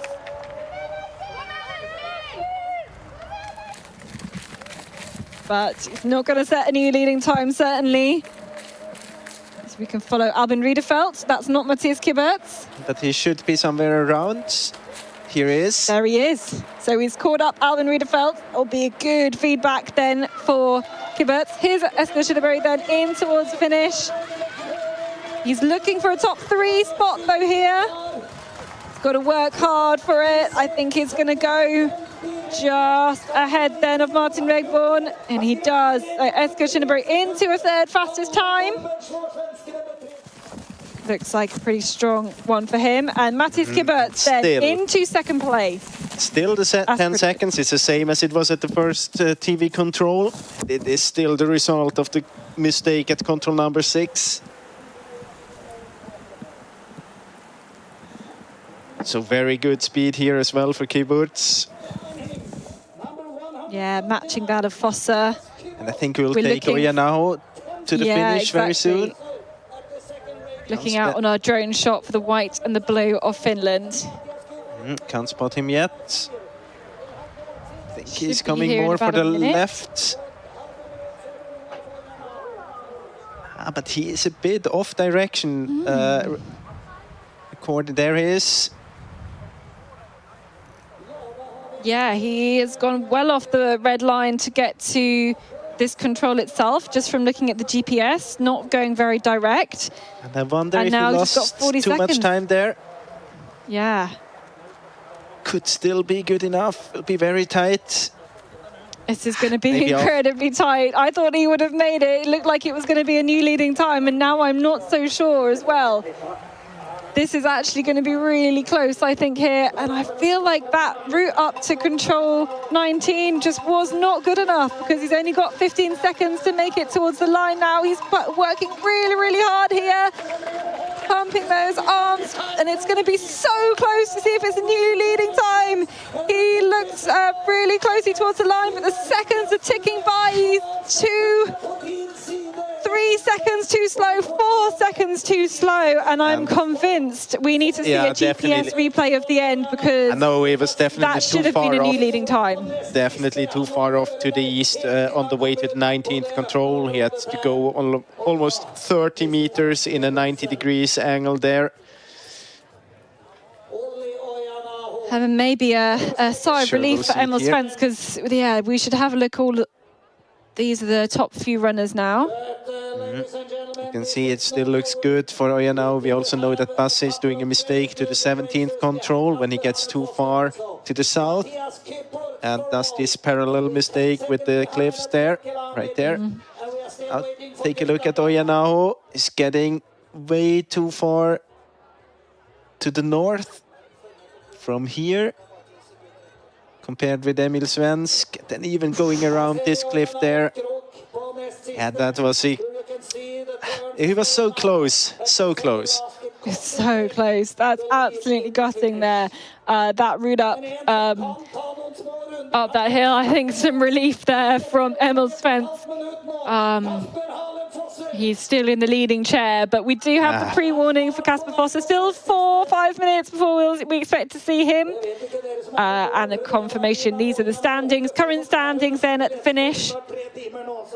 But now Svensk needs a bigger mistake than what we have seen before in order to keep this lead. Yeah, it's a bigger mistake of Kasper Fosse. Yeah, he had a big lead, if we remember, at ahead of Svensk. He was, in fact, a minute quicker than Emil Svensk at the second TV split at Control 13, so needs to do something there. Here's Olli Ojano. Tell us a little bit about your race and the end of that race as well. We saw you going up the slope there. Yeah, it was a quite stable race until the last longer leg. I found a good rhythm in the beginning and was pretty calm. No major troubles there. Then I missed, was a bit unsure at the 17 control. And for the last longer leg, I think the mistake started already quite early on in the green area. I lost myself there and was making some parallel mistakes. Yeah, well, yeah, we can see that was just that cost you, I think, the new leading time. But thanks for chatting to us, Olli. We'll get back to the race now. And so Olli Ojano then into the new second fastest time. Just 4 seconds slower than Emil Svensk. Let's get back to the race then, because we've got a few of the runners in towards the finish right now. We are looking. Here we see Kasper Fosse on the way to the second last control, together with Daniel Hoopman. Yes, indeed. Yeah, it is. He's just overtaken him, caught him up by 2 minutes. And I think this is going to be a huge lead for Fosse. But we do have the likes of Kibert, of Gustav Bergman doing well later on in the course. It's a bit of a steeplechase out there. And here he is, just heading now towards the last control. And still with 2 minutes on the clock, Kasper Fosse then has been spectacular in this last part of the course. He named himself as the favourite. He's certainly done a fantastic job here today. This margin is going to be enormous over Emil Svensk. Well over a minute. He is a fantastic orienteer and is going to take the lead here. I don't want to yet say take the win. There are people who can do their best to challenge him. So Kasper Fosse into a new leading time. Gustav Bergman just through control 13, 18 seconds down. So I think the only two who are able to challenge is Matthias Kibert and Gustav Bergman. Here's Florian Hovald. Very impressive by Kasper Fosse. I mean, we haven't seen any problems for him throughout the whole course. So he was the one actually so far who managed to go this very clean race without any bigger, even 5 or 10 seconds mistake. Very impressive stuff. Hovald is the second to last starter, but as we can see, I think he's even been overtaken by Gustav Bergman there. So he's the last one out on the course. It will not be, not to be for Florian Hovald today. But for this man, for Kasper Fosse, taking selfies before he's even downloaded.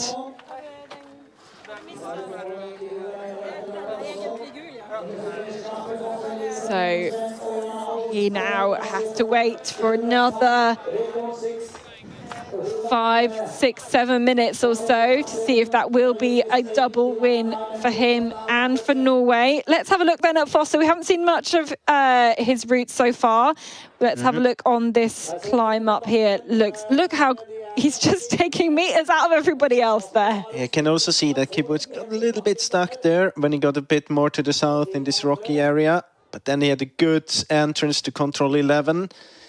Look at the precision in Fosser's orienteering here. It's very good. And we are live with Gustav Bergman. So the standings then at split 2. Everybody's been through that point so far. Control number 13. Kasper Fosser in that lead, but just 10 seconds ahead of Geberts and 18 seconds ahead of Gustav Bergman. So those two, they're in with a shout. They're in with a shout of a top 3, I think, here. And unfortunately, we never got to see the mistake by Geberts at control 6 so far. Maybe we'll see it in the recap of the course in the end.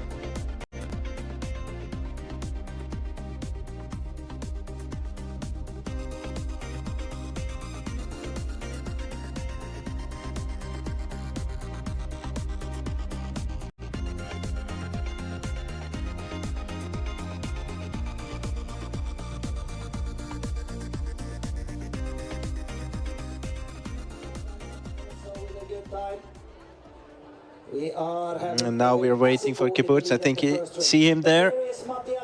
There should be Albin Riedefeld as well, somewhere. Is there to the left? No, he isn't. There is Riedefeld. Well, he shook him off. And so we know he can hear the arena speaker, knows he's got 50 seconds to get through to the finish. He's working really hard here to get to this last control. You can just see it ahead of him on the drone shot. He's going to drop into this control here. But I think he's not going to quite be quick enough. Just checking the flash there. And you can see at control 18, it was plus 19 seconds. So it was not going to be quick enough, I think, for the win here today. But this could well be a top 3 performance here from Matthias Geberts. He's going to round the corner and punch this last control. But his time, you see, he's already slower now than the time of Kasper Fosser. He will go comfortably ahead of Emil Svensk. So Matthias Geberts has not been able then to quite challenge the Norwegian, losing a little bit of time towards the end. We still haven't seen his mistake at control number 6 on our GPS tracking. But Matthias Geberts into the 2nd place. And we just have to wait a few minutes now for Gustav Bergman to see what he can do to be able to challenge those top 3 positions, I think.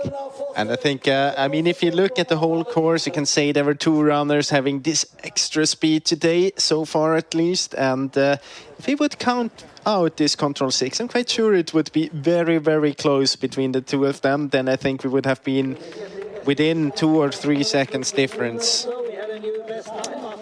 Yeah, absolutely. Here is Albin Riedefeld then in towards the finish. Not been his day today.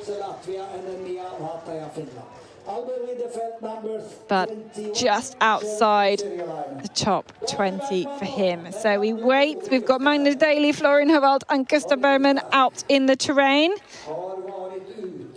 And of those, maybe the Swede can challenge for that top 3. And I asked you to name your three favourites. Are you feeling pretty smug now, Jonas? Yeah, I feel quite confident in my... I'm looking forward to the women's race as well now, after this success here. Yeah, it should be hopefully another really, really exciting one. No, but I mean, we have been talking about this in the very, very beginning. It's not the course where we're going to see the big mistakes. It's not the course where we see this big route choice, time losses either. It's the race where we see the most perfect runner of the day winning the competition. As by now, it looks very much as if it will be Kasper Fosser. Because, yeah, we can compare Geberts to Fosser, and they had great races. They had similar speed, but Fosser was perfect and Geberts wasn't. Yeah. You know, it's good when you say the one who's been the perfect or the most perfect at the orienteering has been the winner. So those are our current standings then at the finish. Kasper Fosser 16 seconds ahead of Matthias Geberts, but then actually quite a big gap, maybe bigger than I was expecting, back to Emil Svensk. 1 minute 24 behind, and then Olli Ojanaho kind of cementing his climb up the forest standings over the last year or so. Where there, Ruslan Glibov just outside the top 10. Thomas Krivda, you know, he was very pleased with his run when we had a chat to him. Definitely surpassing his expectations. It's going to be very tight between Bergman and Kibbutz as well. Yeah, I think it's going to be very, very close. But I think we've just have a quick word with Matthias Kibbutz, who looks like you had a pretty good run out there, maybe apart from a small error at number 6. How was it for you?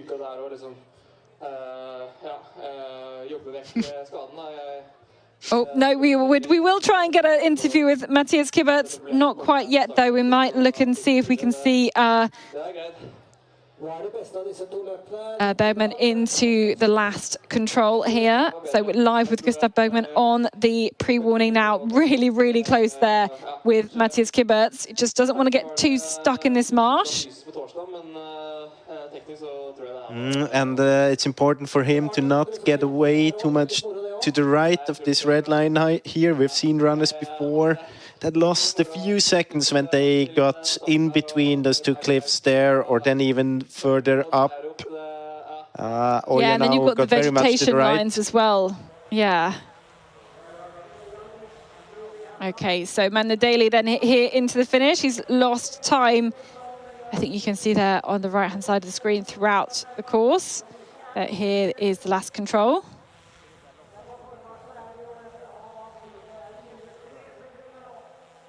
And we should see Gustav Bergman very, very soon then, I think, in the next couple of minutes.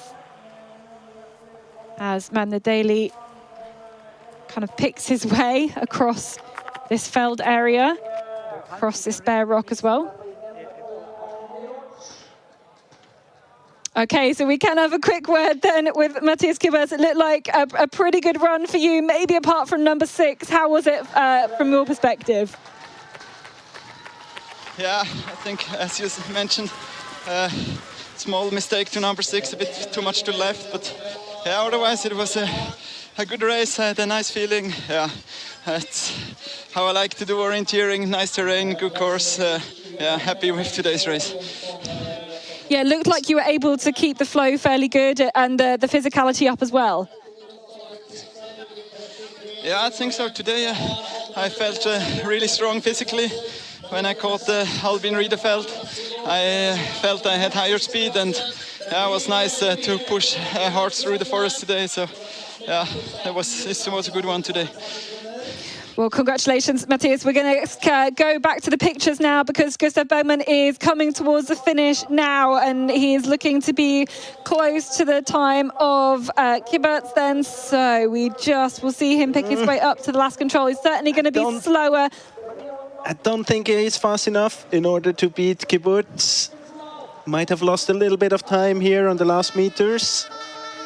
Yeah, I wonder if he just got stuck in around that marsh on the way up to number 19, not quite as direct. And yes, he's not going to be as quick as the Swiss runner here. So Gustav Bergman does look like he will get a very, very solid 3rd place here. He looked like he maybe would have had the time to challenge Kibbutz slightly more, but he ends up in 3rd place, 30 seconds down on the lead of Kasper Fosse.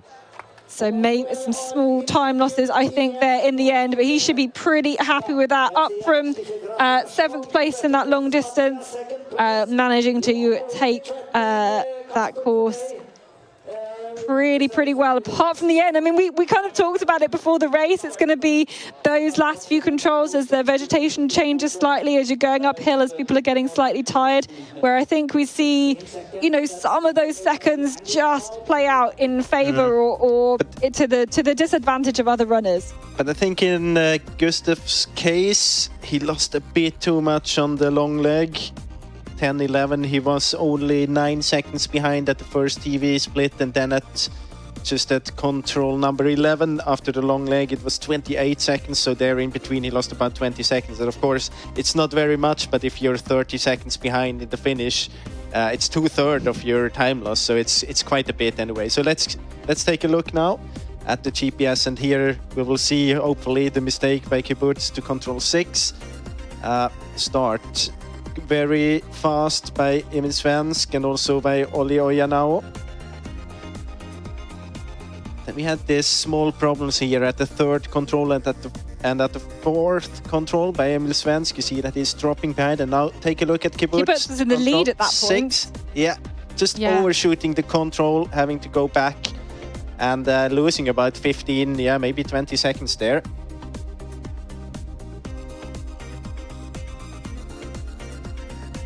And then here, this long route choice. And you asked the question whether Fosser went to the north or if he went to the south. I would say he kept on the line, more or less. Kibbutz as well, but Kibbutz gets a little bit to the south into the stony area. So I think it was a good thing to be a little bit to the north of this red line. And you also see that Berryman there to control 11, maybe the place. I talked about it before, lost 20 seconds in this part of the race might be the reason why. So otherwise he was almost exactly at the speed of Kibbutz. You can see it here. They had a real head-to-head already from control 15. Kibbutz, I think, quite good here towards control 17, the place where Passé did the mistake. And now look at this one. Berryman, as he mentioned, got a bit stuck in the marsh there, went between those two cliffs, got stuck again here on the way to the last control. I think he almost lost about 5 seconds there. But if we have to summarize it, I think it was pretty much as expected. It was a very close race. Maybe it was a bit more of a physical difference between the first 3 and let's say the next 5 runners as I expected, but it was the case. I mean, we haven't seen big mistakes, we haven't seen very big time losses on the route choices, but it was Kasper Fosser who won it, who was most accurate of those 3 on the podium. Yeah, I think a near perfect race from him, to be honest, and it'll be really interesting to hear his thoughts from that as well. A few others to mention. Anton Johansson ultimately ending up in 15th place there. Thomas Krivda, as we said, into 16th. Larry Sills, one of the early starters, into the 20th position. And Axel Elmblad, one of a really young group of Swedes, just into that top 20 as well. Contamule, also a good result. Good result for Luca Basse. I think one of his best results in recent years for him in this middle distance. He could have been even better if he wouldn't have missed this 17th control. He could have ended up on 4th position, I think. Yeah, that's what orienteering is about. Oh, I would have been at this spot if I hadn't made this mistake. That's always a game that we all like to play. But let's hear from our winner then. Let's hear from Kasper Fosser. Congratulations on your second win here in Norway. How is it to win 2 times in a row? It's crazy. I didn't think it would be this good this weekend. And both days I have quite small margins to go on, so I feel like I managed to really get the best out of myself both days, and that's what I needed to get the wins. So I couldn't be happier about these 2 races. Yeah, and how well do you feel about your execution of the race today? I think it was a really good technical race. I felt like I managed to take every control without too much hesitation, without too much time loss at all. So I think, I can't really think of the control that I executed poorly. I think I had a really stable technical race. And in the middle distance like this, where there's so many people who can run well, then you really need to hit the controls well every time to get a good performance. So did you have a feeling out there that you were running for another win? Yeah, for sure. I knew that I did a good technical race, and when I do good technical races, then I'm usually up there fighting for the win. So I knew on the last third there that I had done a good technical race, and I knew that okay, now I have to really push to get those last margins out of my body. And tomorrow there's a relay, and what do you think about that? What are the Norwegian chances? Yeah, it's going to be really good. We have so many strong Norwegians. I expect that there will be quite a young team from us tomorrow. it will be interesting to see who my teammates will be. We haven't gotten any information yet about the teams, so yeah, I think we'll have three really strong teams at the start line tomorrow. This is a type of terrain that we know how to orienteer in. We'll see. Good luck tomorrow and congratulations. Thanks a lot. Yeah, it is the type of the terrain the Norwegians know how to run in, and especially that man, especially Kasper Fosse. Really interesting to hear him say, Jonas, I can't think of a control I did poorly. Yeah, and I mean, that's what you saw when we took a look at the recap. You couldn't see any hesitation, you couldn't see any mistakes, any proper mistakes, and it's also... you could really feel his self-confidence when he was talking about that. He knows on the last third that if I don't miss, then I'm up there fighting for the victory. And I mean, that's a big advantage. It doesn't put any pressure. Otherwise, you always get the pressure that you have to run full speed. Maybe you have even to overpace at some places in order to end up high. But he knows that if I am at or close to my maximum speed, that's good enough, and I can win every race with that without doing anything special, more or less. And that's, of course, in his favor. And from hearing him talk, I always feel like Kasper Fosse feels like he needs a confidence boost after his winter. Just how is he matching up with everybody else? Has he done what he should have been doing over the winter? I mean, it's the best possible start for his confidence. I'm not sure if I agree, because when you hear him talk about that, I know that I'm fighting for the victory if I'm doing technical, like an okay run or a good run. It shows to me that he has quite good self-confidence and doesn't really care too much about the others. But maybe you're right as well. Maybe it's easy to say after a victory, or after two victories. Well, yeah, I think how he was talking today was a little bit different to how exactly what he was saying yesterday. I think yesterday he needed a bit more of that. Oh yeah, okay, things are going okay, and now he just goes, well, of course I'm great. Of course I should be winning this. And there's so much, everyone who goes orienteering, whatever level that you're at, you know how important the confidence is to be able to attack the controls. But let's take this flower ceremony then. Third place. Another World Cup medal for Gustav Bowman. And really, I mean, there's a lot of experience on this podium. Second place then for Matthias Kibbert, who really had a great run today. Nobody quite could manage to stay with the nearly perfect race of Kasper Fosse. I wonder if when he looks back at it, he will think of this as a perfect race. Will he do a Thierry Georgiou and say, oh, there was a 1 second mistake there? If you remember, Thierry Georgiou once in the analysis of his race says, well, I made about a 1 second mistake to that control. Will this be 0 seconds lost overall for Kasper Fosse? It's great to see the three of them on the podium once more. Kasper Fosse at the top, and I'm not sure that win could get any bigger at all. 2 wins then from 2 for Kasper Fosse. He goes into the relay with the best, most confidence, and will aim for 3 from 3, I'm sure, and then get back into the hill grinds ready for the World Championships in Switzerland. Those are the top 3 then. As we finish up the men's race, we're going to move on then to the women's race, which has been going on for the last couple of hours. We can take a look at what the challenges await for the women's. It's a fairly similar course, similar challenges, similar controls, similar kind of concept, I guess, from the course setters, course planners. They've got 17 controls, 4.8 kilometers, and are looking at a winning time, again, of about 33 minutes. So starting every 2 minutes from this arena right here. This is a karting track, normally, when it's not overtaken by orienteers in the middle of the forest. But let's have a look then at the challenge that awaits them. Jonas, let's talk us through it. Basically, you've said it all already. It's a quite similar course, a different first control, so you don't have to climb up the hill as much as the men had to do. But then I mean, the idea behind the course is quite the same.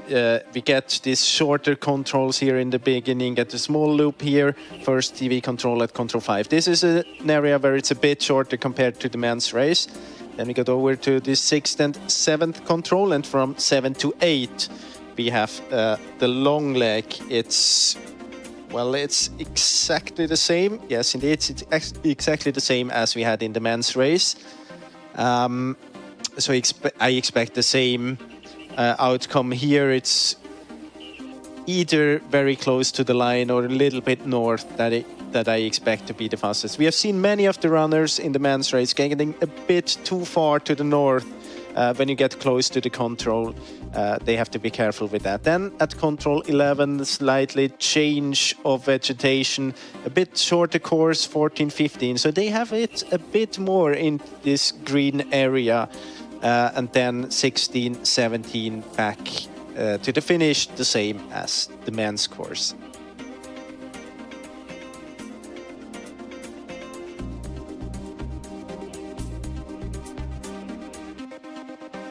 So that's the overview then of the whole course, again with that long leg in the middle.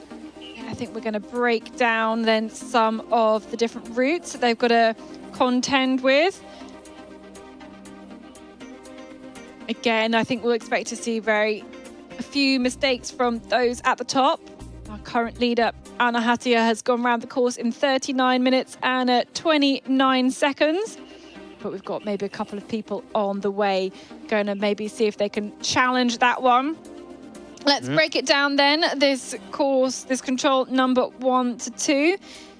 It's not quite the same leg as we saw from the men at this point on the No, map. it isn't. But I mean, it's about the same. You have to run over this path in the middle and then up, do the climbing. You have to be careful there to not overshoot anything or to not misread anything. But we've seen very few runners in the men's race actually doing mistakes on this hill there. Kibbutz was one of them with these small mistakes at the 6th control. But it's open terrain, you can see it here. Visibility is quite good, runnability is quite good. Of course, you always have to be focused, but it shouldn't be a bigger problem here for all of the women. No, it looks not too difficult to kind of pick out the shapes in the terrain, at least not at this point. Again, a little bit greener towards the end of the course, a little bit more greener than kind of control locations than the men. What about this one, number 6 to 7, all of these little knolls in the way? I mean, it's about the same. Maybe it's a bit more difficult here, this control, because it's not located on a slope. It's not located on any like very clear border, so you have to be very precise with your navigation. But you have so many features before. You have these knolls, you have the cliff, you have like the terrain shape and everything. So as long as you're focused, it shouldn't be a bigger problem. But you have to be focused, of course, because we have seen that in the men's race, even a 10 seconds mistake can be too big today. And then this is an area where the men had a bit more a longer leg, so they could kind of overshoot this green area close to the stream here without having navigate close to a control. But as you see, it's just behind the big hill. Of course, you have to be careful because it is green around the control, but you have to stream behind the control as well. That helps you with the distance. But as you see here, visibility is clearly lower as it was in the start area. Yep, so that's how it stacks up. That's what it looks like out in the terrain. We've got the start list up now, mostly done by world ranking. They are grouped into groups of 10 or 15, which is then kind of randomized within that. But ultimately, it means those with the best world rankings, with the best recent results in middle distance races, will be starting towards the very end. We have Natalia Gempler as our last starter. Usually at this point, I ask you to state your favourites. Tends to be a little bit easier in the women's race. Who are you going for? Yeah, I mean, we have two very clear favorites, in my opinion, and they have been just outstanding in the long distance. It's Tove Alexandersson and Sara Hagström. I mean, there's no question mark about their physical shape at the moment, so I think they can perform very well here today as well. I would also like to pick Natalia Gempele because she looked very strong physically. If she just gets it together technically as well, she can be very dangerous today. And I would also like to pick Andrine Benjaminsen just because she's always very good. Yeah, she always is. Natalia Gempele, big mess up of control number 2 on that long distance, was fighting, clawing time back pretty much, or positions back the whole rest of the course. I think she was a bit frustrated with her run. The first run running for Switzerland after transferring from Russia. So that is where we're at right now. She is the last starter, so we will watch out for her going off in a few hour and a half's time, something like that. So let's or even half an hour's time. So let's look then at the new leader then. Just finished. Eveli Kasaku has just gone into the new leading time here at the finish. And a big gap actually over Anna Hattia. Her time was 35 minutes and 55 seconds. Of course, she has some good middle distance form. Second place at the middle distance at the European Championships on home soil in Estonia. A bit of a shock one, that one, of course, even with her competing on home soil. But she has gone into quite a significant lead so far. And in fact, is still taking all the leading positions around on our radio controls around the course. We've got a few kind of young runners in this in the top spots at the moment in this top 10. Evelina Ianaho, she took 2 medals at JWOC this last year in Portugal in the forest as well. We've got Sanna Hotz, also a great young runner from Switzerland, and Pia Youngvik as well in Norway. So starting probably quite early because they won't have very many world ranking points, have made some good inroads at this point in the course so far. Caroline Olsen, big smile on her face. She's had some great results in the Swedish league so far. Snatches her map off at the start and gets ready to go out for her race.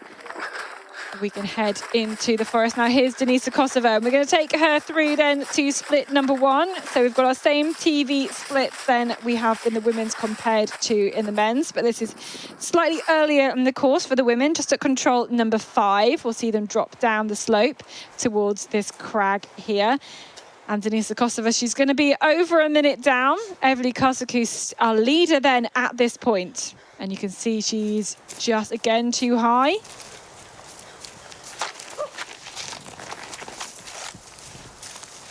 But drops down into the slope. At the moment, at this point, Eveli Kasaku leading, Andreas Svensson into second, Ellen Monson in third, Marion Aby into fourth.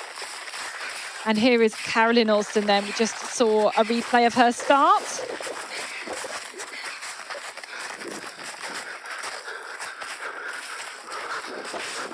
And you can see it has tracked up quite a bit now. So the TV controls are shared between the men's and the women's courses. A lot of the other ones are different controls. But she is looking pretty good here to be close to that time of Eveli Kasaku. Must have had a fantastic run out there with the lead that she currently has. And seems to be a good height as well here for Caroline Olsen.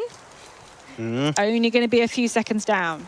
Interesting. She has gotten some new motivation compared to last season. She is now in a project together with the speed skater, or like, with the speed skater from Sweden who has the world record in speed skating that tries to develop a few runners. So she is very motivated to be in that project and thinks that she can get out quite a lot of it.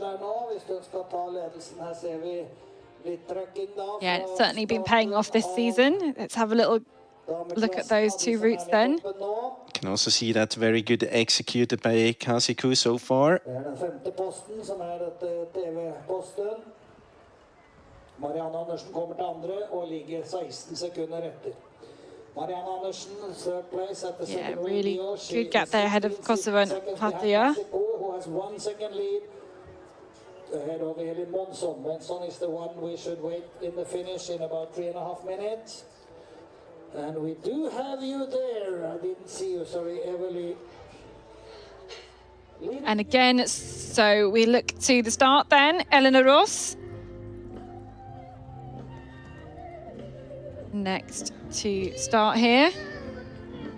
In fact, I think this is a replay of her start. She was 21st in the long distance, didn't have great results in the test races in Norway, but has been racing very well in Switzerland. Of course, that's where all her focus this season will be going, towards those World Championships. But let's see what she is able to do in this long distance race.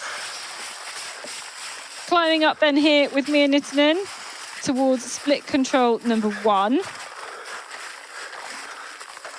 think we've yet to see her to the control before that. I think we're following her up towards number 4. Indeed it is. I was wondering why she was climbing there, but in control here, not as quick there as the current leader.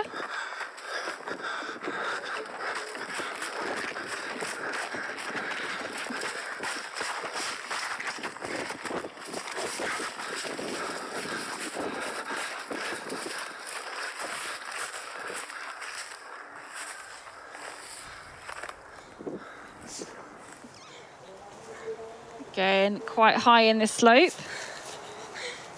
It's going to drop down. She'll have seen the TV cameras here, but this is why it's tricky approaching a control from the top, because you can't see what is down below that crag. She drops down there. We'll be still in the top 10. At the moment, there are 11 runners within 1 minute of Everly Karsaku's time. She drops straight down there.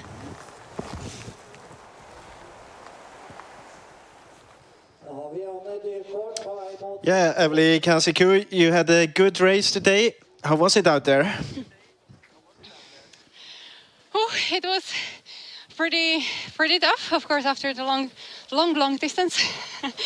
But yeah, I just had full focus on doing a clear race, and the most important for me was just to do it without any bigger mistakes, and I survived without any bigger mistakes. I still did have my moments when I struggled with orienteering, but I kept it under the control most of the time, so I'm pretty happy, yeah. What do you think is the key today in order to be fast? What's technically needed to execute this race in a fast manner? A lot of confidence. Personally, I found that, of course, it's very personal. Orienteering it's very like individual. That how do you find your own fast speed? For me, it's a clear route choice and a very confident confident execution. And the most important was just to have a clear plan and then execute it, full focus from start to the finish, and that's it. Thanks a lot, and congrats to your good run. Thanks.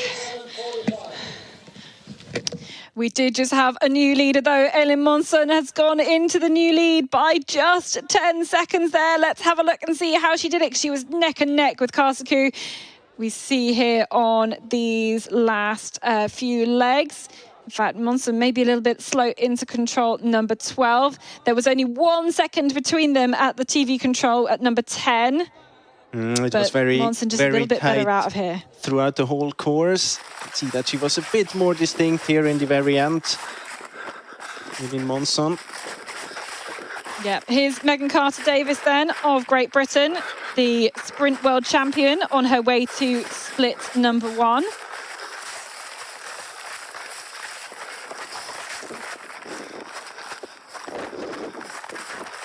You can see here she's got 30 seconds to get towards that control.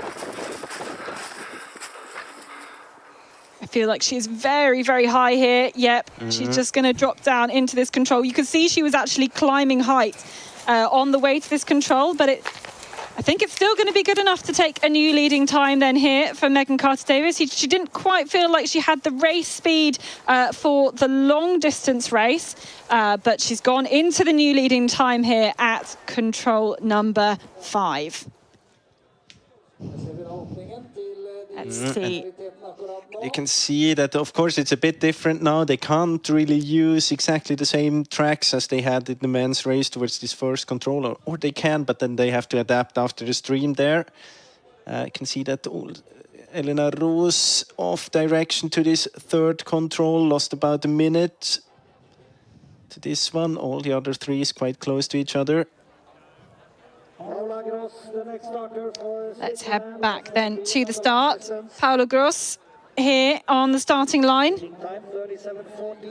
7th place in the long distance at the European Championships. I think she was the fastest Swiss athlete on the day there in Estonia. And starting quite far down the start list today. She will see what she can do, seeing if she can better her 13th place from the long distance 2 days ago.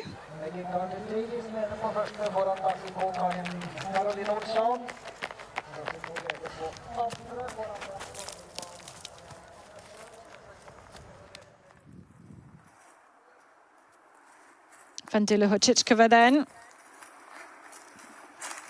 on her way towards control number 10. See, she's already lost some time.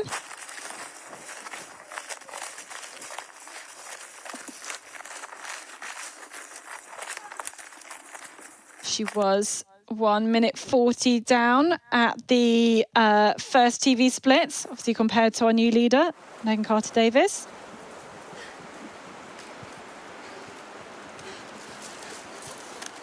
Maybe caught, though, back up a tiny amount of time here, the Czech athlete.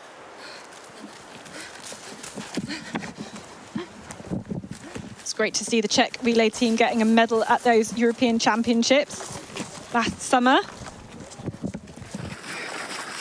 Felt like that one had been a long time coming. Here is Maria Olausson then, who, of course, had a fantastic run 2 days ago to get that 3rd place in the long distance, her first ever top 3 at a World Cup. But she's already down here on her way to control number 5. She looks like she's on a pretty decent line though. Also now hesitating here. We have seen them many times before today, everyone getting up there, expecting it to be the cliff.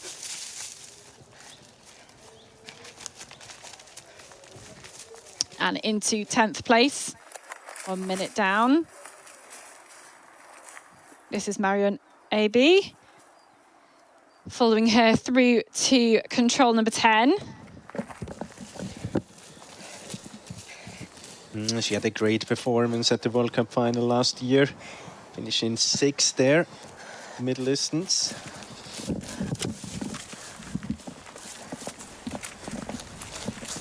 And in pretty decent place then here. 44 seconds down at this 2nd split. 43 seconds behind our leader at the finish, Elin Månsson of Sweden. So those are the standings then at split 2. Heavily Kartsky at that point was in the lead.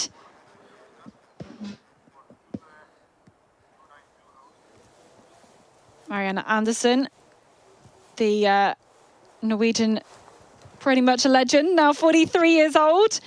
Back in the team, great to see her back in the team and performing well around this course.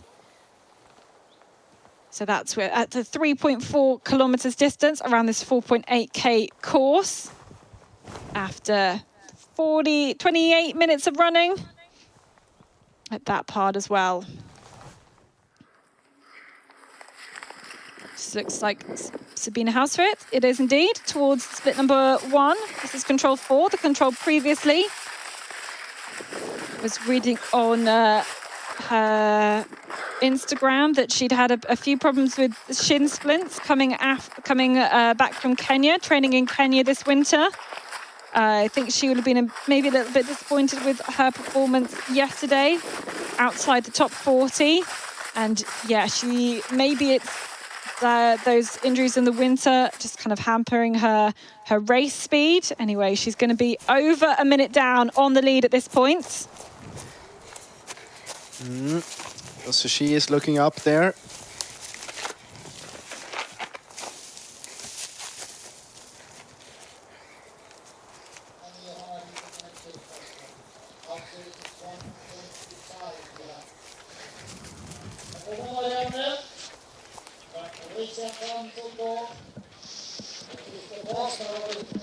So we've got at the finish now.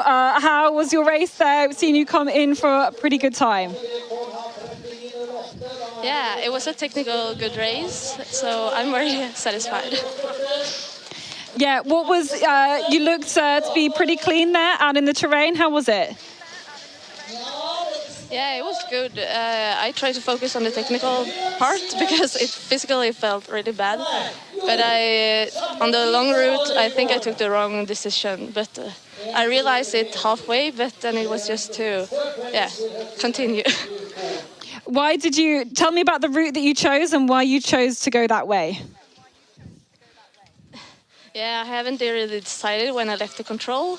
And then I took the right route. And then I realized when I just took the right route, and then I realized, oh fuck, I should go left. Yeah, and does that play on your mind? Do you have to get back into the orienteering after that? Yeah, I realized I just have to continue on the route I choose, because going back will be a wrong decision. Well, congratulations with your run though today. Still got that leading time, so and thanks very much for chatting. We will get back to the race now with Riedefeld through into the new, I think, 7th fastest time then. Yep, 7th quickest, and let's have a little look then at some of these routes.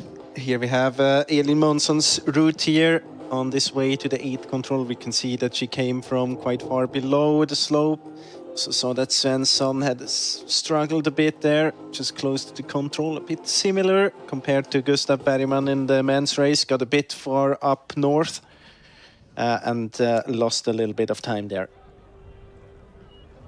Okay, let's head back towards the start and to Venla Harju.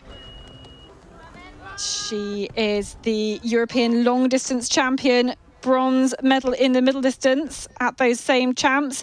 She was disappointed with her run 2 days ago into 27th. So she didn't really have quite the pace and the navigation to really do well today. She will of course be trying to improve on her performance today. And I've got every confidence that she will be able to do that. Let's look in the terrain now. Here's Teresa Janashikova. She wrote on her social media that she had maybe a little bit of struggles recovering from an illness, was not as happy with her performance as well on the long distance, but looks to be doing pretty decent enough job considering all those factors on this middle distance as well. Maybe still going to be a minute or a minute plus down then, though, as she goes towards this 5th control.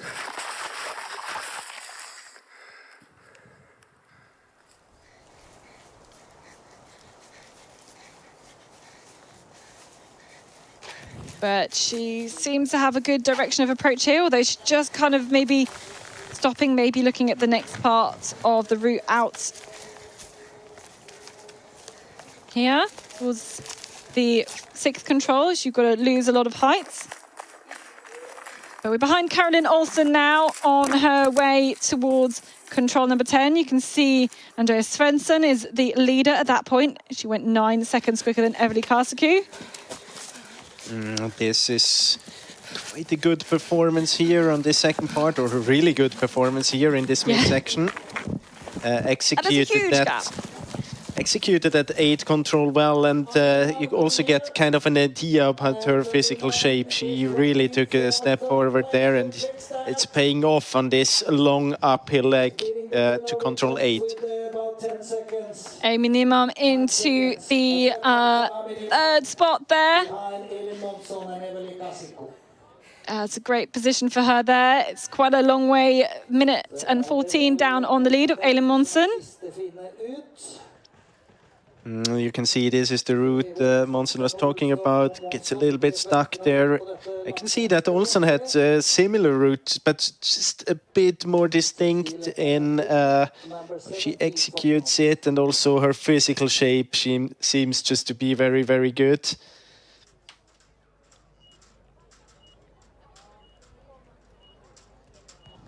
Okay, Sara Hagström, one of the favourites for today's race, second in the long distance. She absolutely flew round that course. Can't wait to see what she was able to do. This is Lena Strand, and she sat out the long distance race a couple of days ago. She said she was recovering from an illness that she had last weekend. She felt she wasn't kind of in race shape yet, wasn't ready to do the challenges of a long distance race. She has started this middle distance. She said she was going to be fine, but more than a minute down currently on Megan Carter-Davies is quite a lot at this early stage. It's a bit too much after 5 controls. Maybe we get an indication on why it is such a big time. There are quite a few runners doing that, and it's. But I mean, she loses compared to Carter-Davies, but she didn't lose so much compared to Månsson.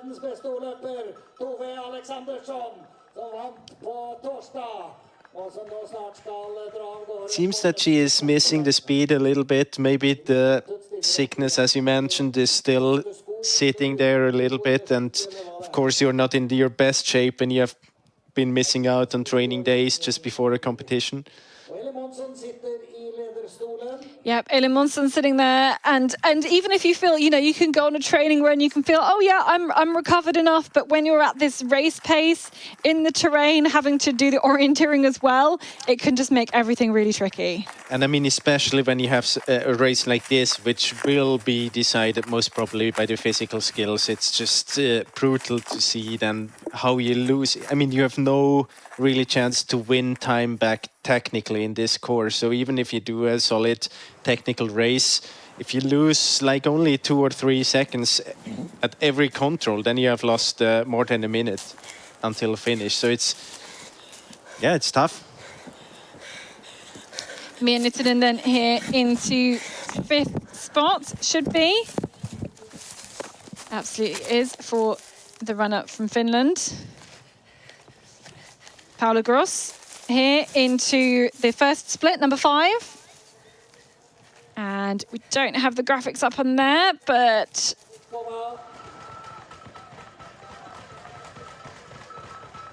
she was in 13th place. Here's Vandila Kochichkova then in towards the finish. Due to many time losses out there, she finishes in 15th place.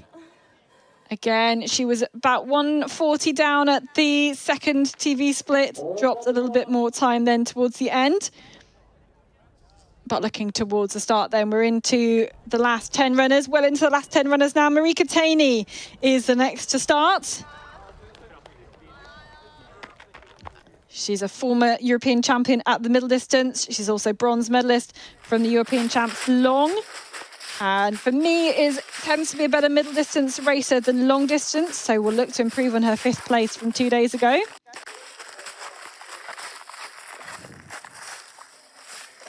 Tona Bergerud-Lear, this is the control number 4. So we will get her time split at the next one. She had quite a good start into the season, finished 2nd at the Norwegian test races in the middle distance.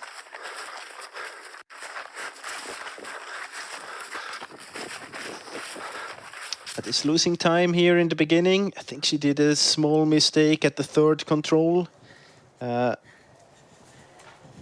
Getting a bit too much to the left, as we have seen many in the men's race having a bit of struggles with it as well. Imre Svensk, among others.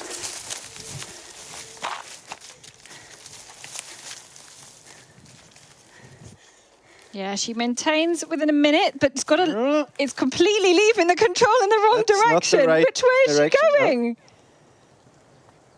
Is she going to drop down? I want to see if we can see her in the picture. There she goes. Now she drops down. Well, you could see she was really not prepared for that direction change there. That's what the middle distance is all about. But we want to head back to the start because this is the big favourite for today's race. She's always a favourite for any race that she starts.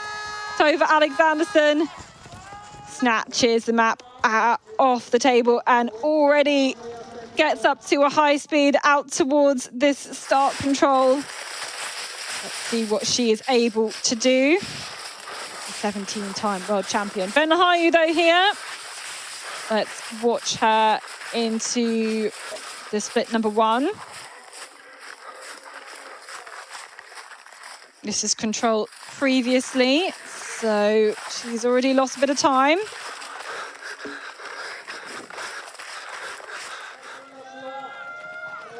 And into the finish, this is Andrea Svensson then from Sweden. This looks like it will be a new fastest time to go ahead of her teammate Elin Monsen.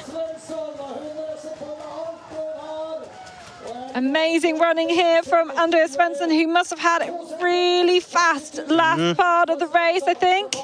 I mean, we have seen her doing a small mistake at control 8, getting too far to the north, but I think otherwise it was a very good run by Andrea Svensson.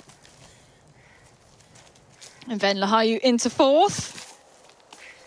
37 seconds down.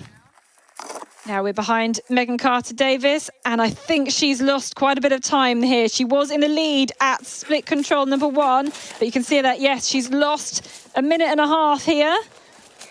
So goes into 7th place, equal 8th place there. Be interesting to see the GPS tracking where she's lost about a minute and a half of time. She looked like her speed was strong. Not much of the course to go. Let's have a look then up on this route choice. Now take a look at Svensson getting too far up there. We've seen that before. Megan Carter-Davis, quite similar, staying then at this cliff there. Both of them doing mistakes at this 8 control. No problem for Olsson here at control 11. I think she will be in the finish within a few minutes as well. Yeah, there's lots of this race holding up now. Let's look at Andrina Benjaminsen then here. You picked her as one of the favourites. She has become so consistent in the top 6, basically, of pretty much any forest race she starts. So her consistency is fantastic. Never really quite had the. It feels like she could, if she has exactly the perfect race, she one day could win it, but it's not quite happened yet.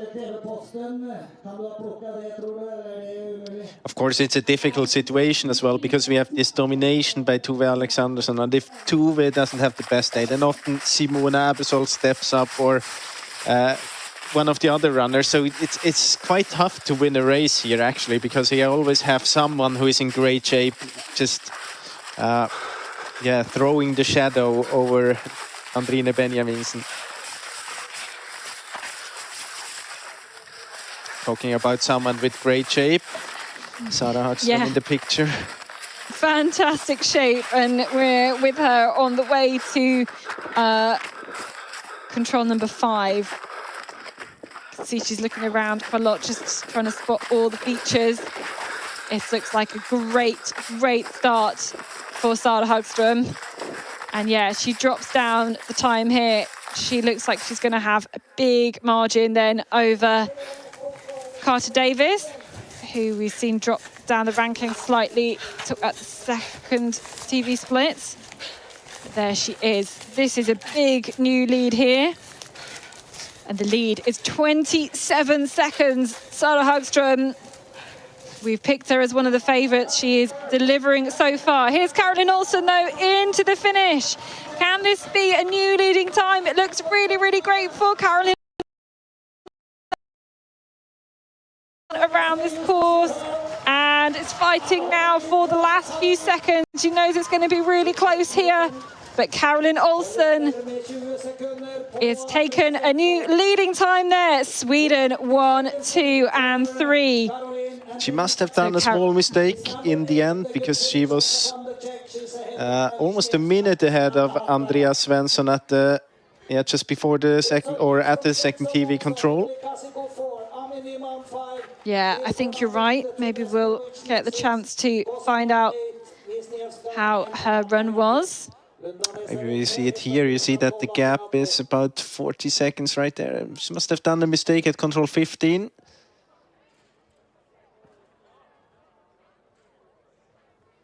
Very similar. Pretty good up through here. Yeah, very similar. But she must have done just the hesitation into 15 because at 14 it was more. I think it was in the very beginning of the replay here. Here's Hannah Lundberg here now, just about to get her race underway. She already has a win from a middle distance at a World Cup. I don't think anyone will forget her taking the win in Idre. Having had the first start time, her face when she saw she was going to win, I don't think I will ever forget. She wasn't happy at all with her race 2 days ago, that long distance. It looked like she just kind of made a series of mistakes, to be honest. So I know she's going to be wanting to definitely improve on her performance here today. This is Hausfrit. And I think losing more time, she just didn't quite have the pace on the long distance. Yeah, dropping a little bit back. Here's Marika Taney, though, and she's on her way towards... In fact, this is control number 4, so she is maybe a minute down on the lead of Sara Hagström then. Let's follow her all the way over this hill, dropping down towards the crags as the seconds add up. So Sara Hagström with a 27-second lead over Megan Carter-Davies at that point.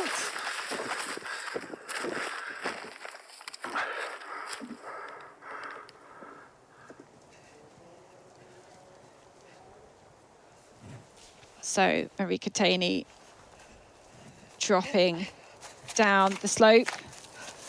Will be over a minute in the end, and now she drops down the rankings, down the leaderboard at that point. Such a great middle distance runner in particular.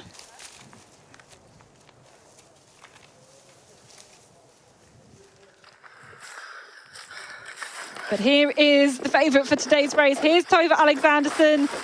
She is catching up Marika Taney, and this looks really strong again from the Swede. How close then will it be to Sara Hagström, her current leader at this point? Here she is. She's going to drop down. She's looking to her left, looking to see those crags. She can't see the control. Dropping down now here into the control. There it is. Sliding down the crag. It will be a new leading time, though, for Tove Alexandersson. 7 seconds then is the gap over Sara Hagström. And makes her way, continues her way. Let's see how she did it. Alexandersson in the red. You can see that Hagström did almost exactly the same route to the first control as Lina Strand. From here you can see the speed from Hagström and Alexandersson quite similar. So just a little bit behind.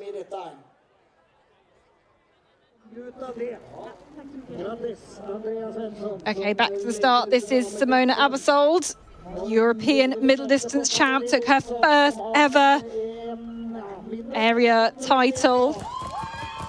She was so emotional on that day. Shows that when she puts together a great run, she can be right up there. She's got so many World Championships medals.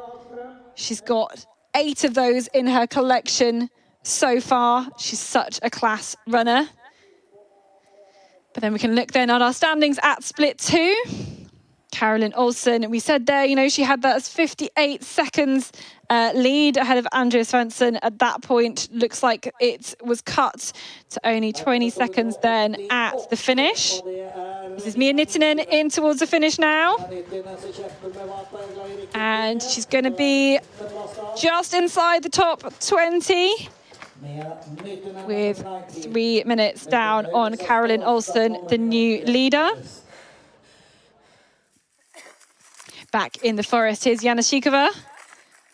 This is the control before the second TV splits. So that's control number 9. She just checks her direction to get out there towards control number 10. You can see she's already losing time here. I mean, she had already lost 1 minute at the first TV control, or 1 minute and 46 seconds, to be precise. Yeah, I think battling some illness here. She's been a great sprinter for many years. It seems like in the last year, she's really upped it in terms of her performance in the forest, particularly as well. And we're looking to see her kind of maybe get more consistent after illness here at these champs.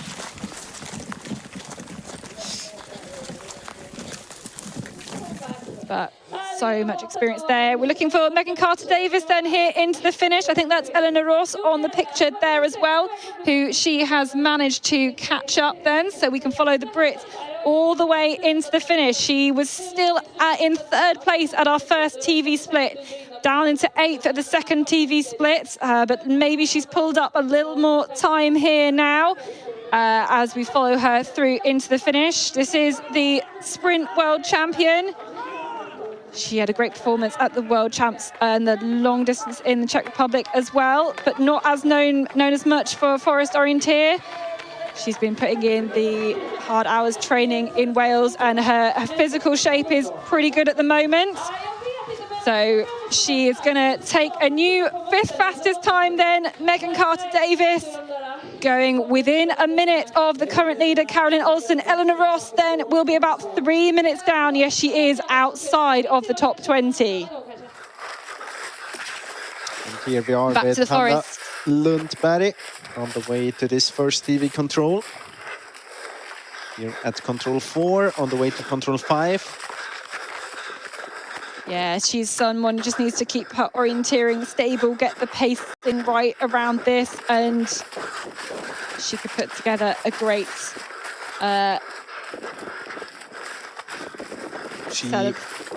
She really struggled in the long distance towards the end. She wrote about she really hit the wall there. And we could see that from the GPS tracking, I think, as well. It's very good visible. A lot of mistakes. But she will go into a good position here. 3rd place is not bad at all. Sweden 1, 2 and 3. But we've got Caroline Olsen here at the finish, who came in to take a new leading time. And it looks like Caro's been running with a whole lot of confidence this season. How was your run out there? Yeah, I was just so happy that I took back the control today. I was so pissed after the long. I was like defensive and didn't trust myself. Run after some Czech runners and just what the fuck I'm doing. So today I was like, I will just trust myself. I would take my time, and then I pushed when I got it. So I felt strong, but of course I did some. I was like losing a lot of time in the end. I was super unsure in the green, and also there I was like seeing the Czech runner and like, should I turn around? Should I turn around? But no, fuck no, I have control. So I take it back. But I mean, it took some time, so I think they will beat me hard. But of course, I'm more happy today. So, Karo, when you talk about that you had problems in the end, what exactly happened in the green areas? I lost a little bit direction on the first one, and then I saw it was like, shit, I'm in the slope, so I fixed it. And then to the next one, I was like, oh, it's so far in the green. I felt like it should be here, and it's just green everywhere. And the one behind me just turned around, so I was like, maybe I'm too far, but I want to run farther. So I continue then. But it was tricky. So I think more people will have problems with those controls. And the second last, it looks really easy in the map. But when you are just in front of the hill, you don't see the control. And it was like, shit, have I run too far? I don't want to run in the finish area, and was like totally lost. So I was like, okay, take it fucking easy and take your time. So I did it, but of course I lost some time. I didn't push really in there, but I'm super happy. I took back my self-confidence is much better today, and it's the most important. Well, congratulations, Caro. We will leave it there with you and get back to the race. Well done today. Yeah. Thank you. Thanks. Okay, so heading back into the forest, here's Abersold.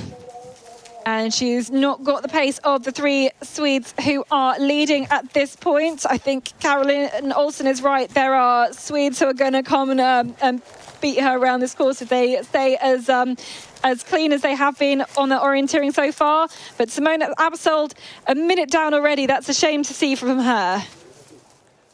And here we have a recap. You can see that it's already at the second control. She's almost a minute behind compared to Alexandersson and Hagström. Får i hvert fall applaus når hun i Østfold og løper på hjemmebane. Yeah, there must have been something to control 1 or 2 because to already be that far down. You could also see that Hagström out of control 5, maybe got a little far to the east. Just out. I liked it more the way Alexandersson just dropped down to the path on more or less on the red line. So Olausen not been her day today at all. So Maria Olausen, who was in the top 3, was third 2 days ago, outside the top 20 today. Here's Ven Lahayu trying to go the other way. Disappointing performance in the long, but this looks much better from her. We're following her through towards the second TV split. Caroline Olsen still with the lead at that point, but the likes of Sarah Hagström yet to get to that point. But Ven Lahayu, it looks like it's been a pretty good one from her.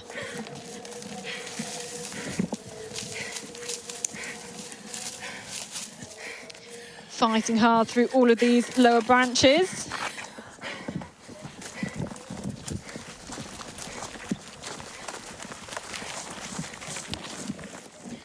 So let's compare her with Olsen, who was leader at that point. Oh, and different routes on this route choice. Yeah, we have seen that before, that Olsen went more to the south. She pushed very hard there in the uphill, so she didn't really lose time. Also see that Harjo executes it well so far. Getting quite a smooth uphill there. And then I think there towards the 14th and 15th controls, that's where the controls Olsen talked about before, when it was greener than expected. Right, can we make all 4 places, top places, Swedish now?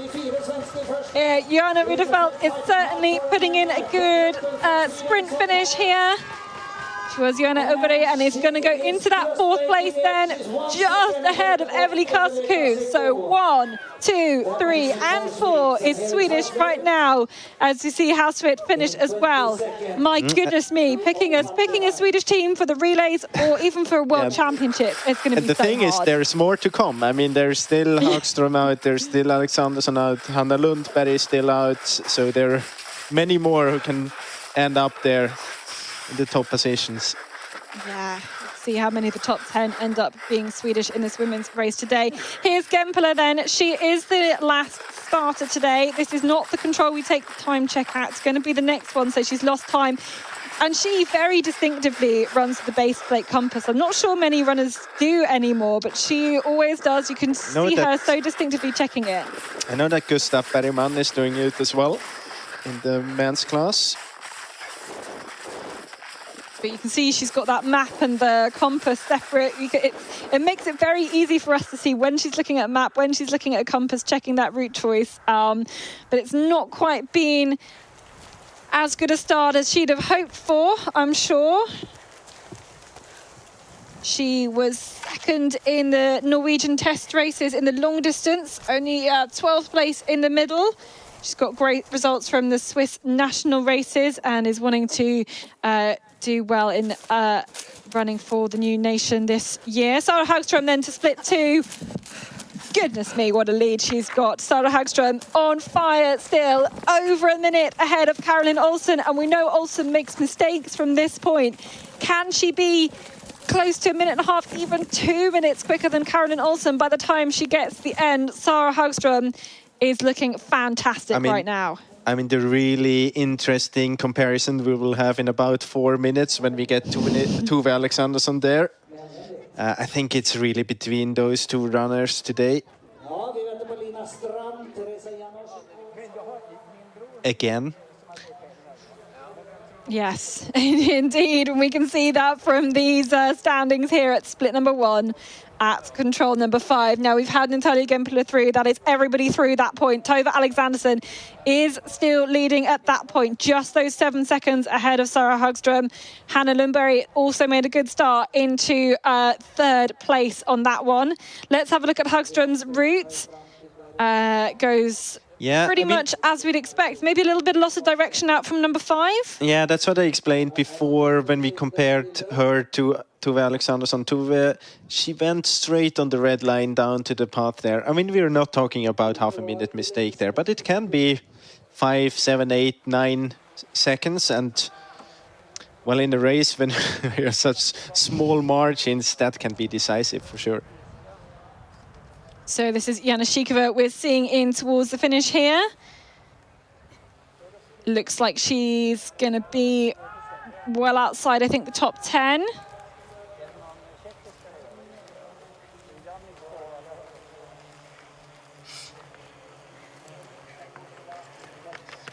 Fighting hard every step of the way, but she won't be the quickest of all the Czech runners today.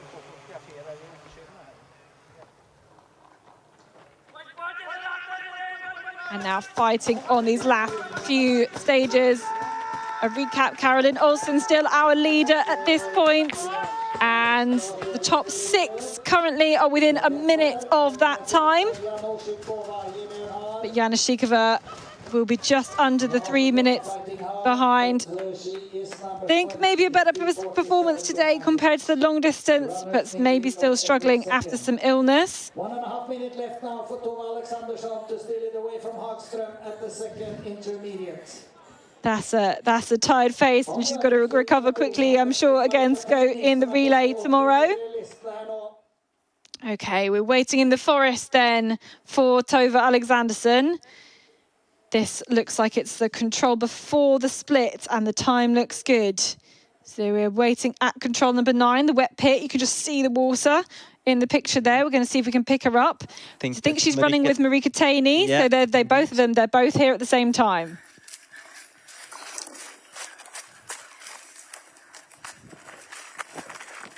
But Tove Alexandersson has called up then the 2 minutes on Marika Taney. We'll give her just that little bit of confidence boost, knowing that, I mean, does she need a confidence boost? She's Tove Alexandersson. But it just gives a little bit of feedback to say, yeah, it's going as well as you think it is. The gap was 26 seconds at our pre-warning. She's about the same now then.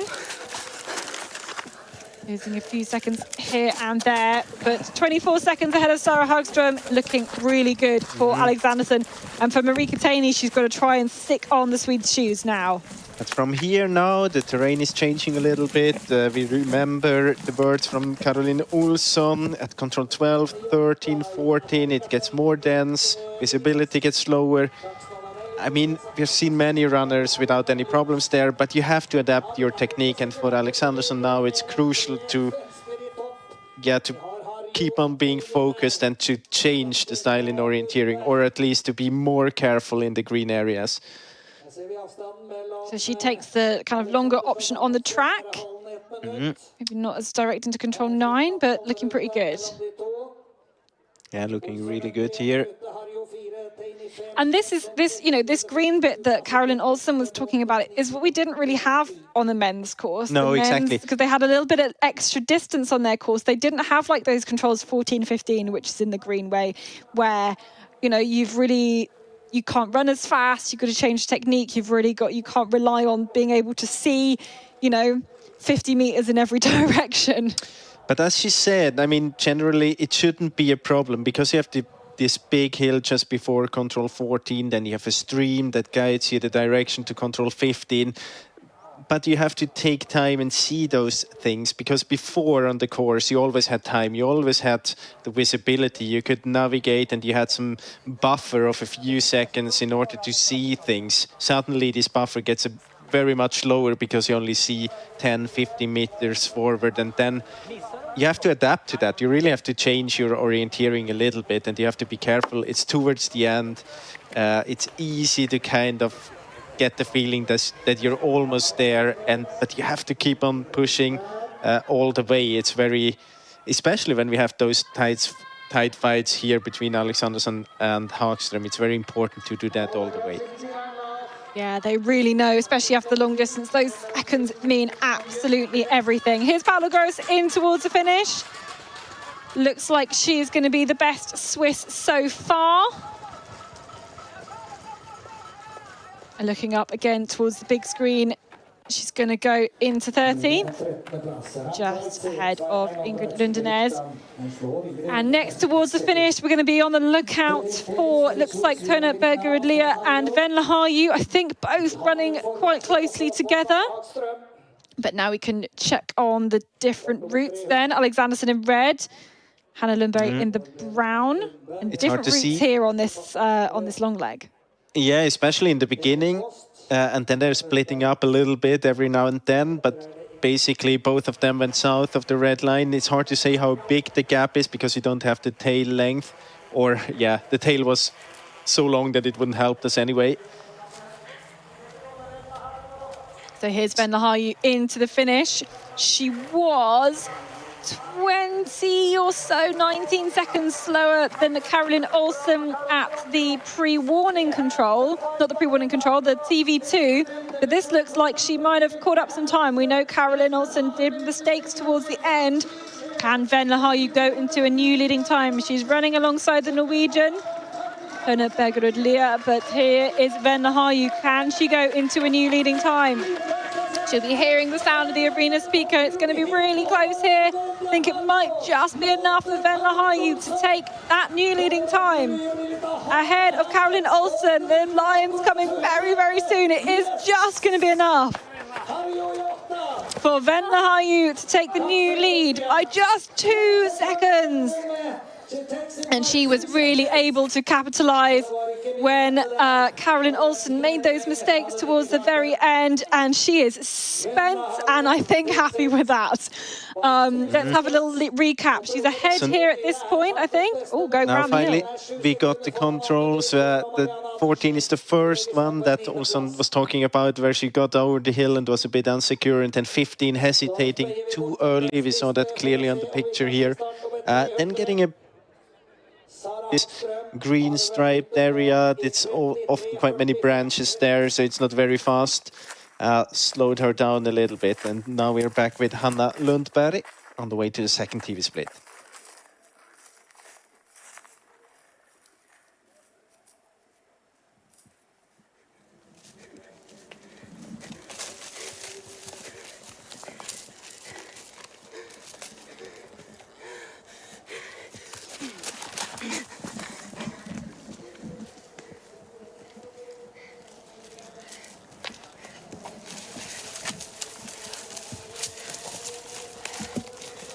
This is Benjaminsen, but you can see that she lost quite a big amount of time here, more than 3 minutes.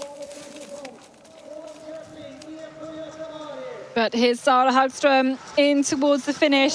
And I said, didn't I? Could be up to 2 minutes lead ahead of Olsen at this last point. What a race here from Sara Hagström.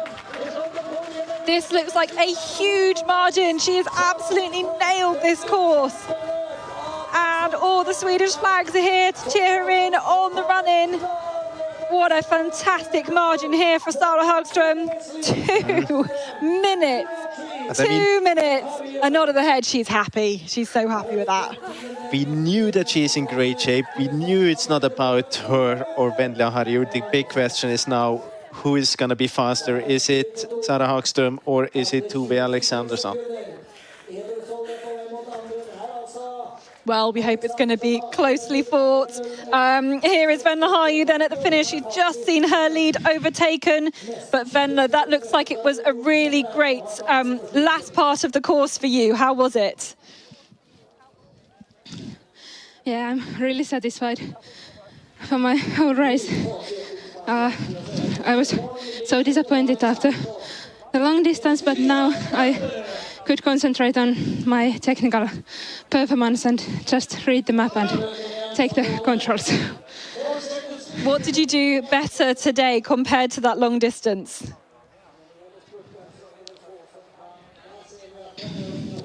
It was mainly the mental battle that I didn't concentrate on my legs and the feeling when I was running, only the map.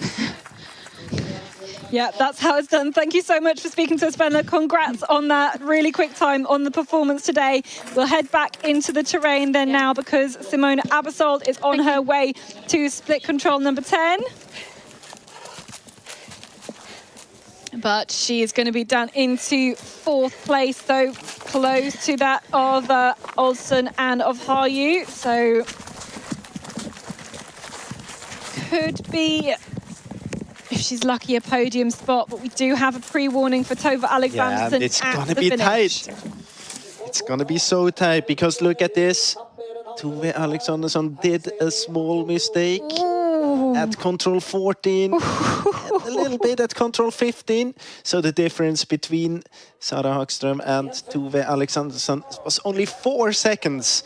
Only 4 seconds. So let's wait. I think this is Marika Taney. Yeah. Also, she is on the left. I think Tove Alexandersen on the right. I think. And Isia Basse. But you can see she's. No, that's it's Isia Basse on the right. It's Isia Basse on the right. It's Tove there on the top now. The third runner just behind Isia.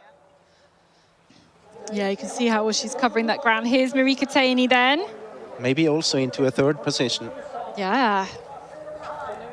She's had a good run and evidently was able to get ahead of Tove Alexandersen where we saw Tove make those mistakes. So we can see this. Here's Isia Basse just in picture. There's Tove Alexandersen wearing that new Swedish kit. And we're counting down the time. It's less than a minute now that she has to get from this control to the end. She climbs over here. Now, man, this is going to be quite close, I think. 1 minute, less than a minute for her to go towards the start. And she's not going to do it if she falls like that. That's a couple of seconds gone. And now she's fighting through the marsh as well. We've seen that in the men's race. I think it was Gustav Bergman who lost a few seconds there. I think you're right. I think he did. I'm not sure this is going to be enough for Alexandersen. Where are we going to watch her climb up here? She is really pushing hard. That's not good enough. No, I'm not sure it is. Here she is. She's going to come round this point. She's going to give it everything she's got. But if you think she was running alongside Marika Taney, if she hadn't made that mistake, she'd have been in the lead. But it's not going to be enough, I think, today for Tove Alexandersen. The seconds count down. It's going to be too late, I think, for Alexandersen today. She's going to be beaten by her teammate, who she beat by a matter of seconds yesterday. It's not going to be a win here for Tove Alexandersen. Just a few seconds right at the end.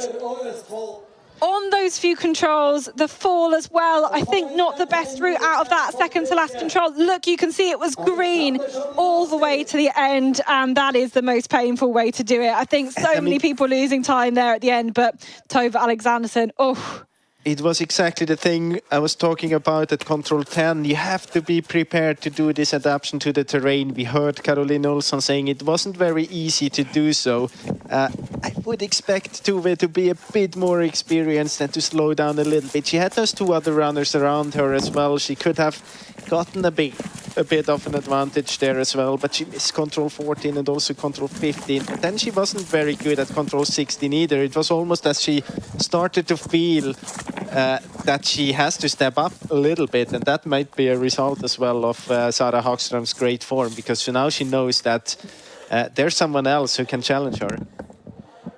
Yeah, there really is. the standings then at split 2. We just saw Natalia Gempler go through there into 3rd place, though. So I feel like the door is now open for Natalia Gempler to do something good. She goes ahead of Hannah Lundberg. She,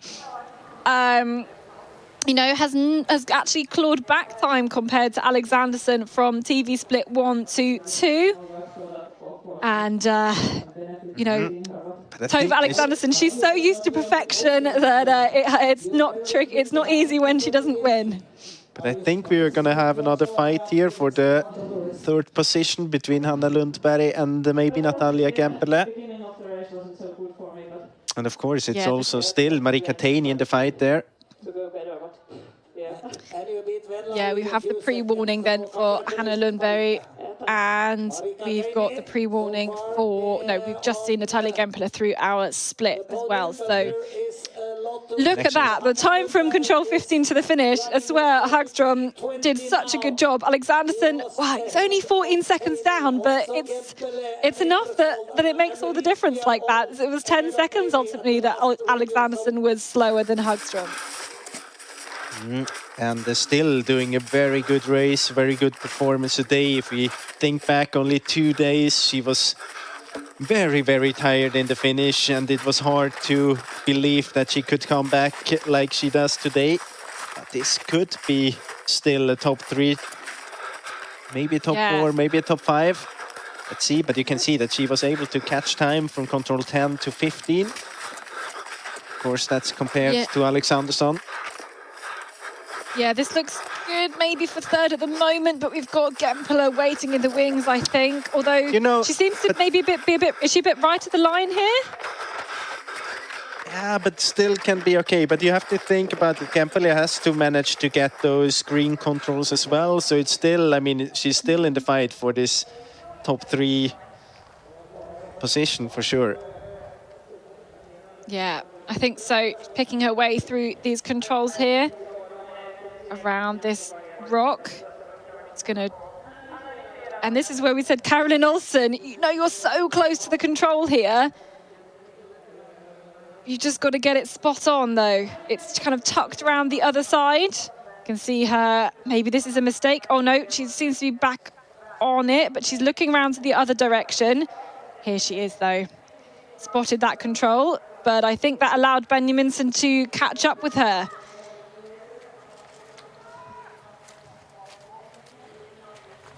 So we can follow Lundberg in here. I think it still will be just about good enough for 3rd. You can see that gap back to Marika Taini is a lot further down. But this looks like she is pretty tired there here. Hannah Lundberg, she will now fight for the seconds. Can she take another top 3? She's going to push as fast as she can, but it wasn't, I think, the very ideal end to the course. It looked pretty good up until this control, to be honest, when we saw her on the pictures. But she's going to fight now for the seconds. It will be a new 3rd fastest time for the Swede. And she's got to be so relieved that she's done a significantly better performance than her long distance race. And now she's got to wait to see what the Swiss Gempler can do. And you should never forget, I mean, this is her first season as a senior. Yeah. We've seen her around for quite a bit, but she has been a junior so far. So this is, it's so impressive how good she is already. Yeah, and she's always had, in fact, let's have a look at this GPS tracking. Yeah. Because Alexanderson was ahead of Hagström.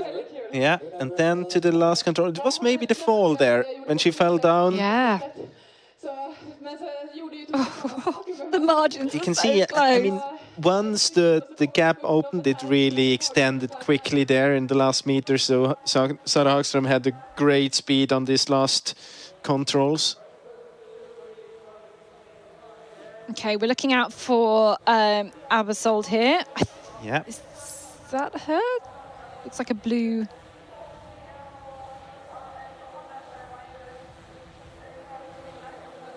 She is the next one we expect to see in. Here she is.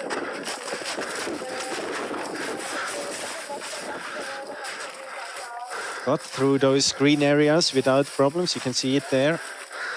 It's also about those 20 seconds faster. Now we are in this marsh. We have seen the runners before on the way to the last control.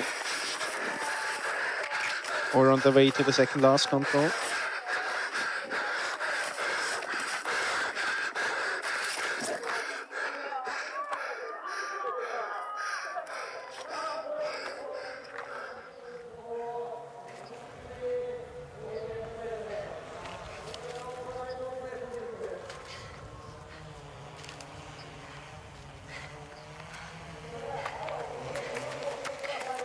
Fighting hard every last step. She should get in ahead of Marie Katherine.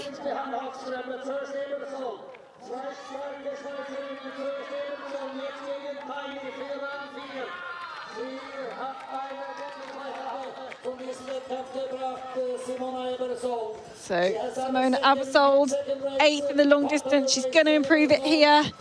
European middle distance champ. Of course, her main target will be those World Championships on home soil. But now we wait for the other Swiss runner to come through.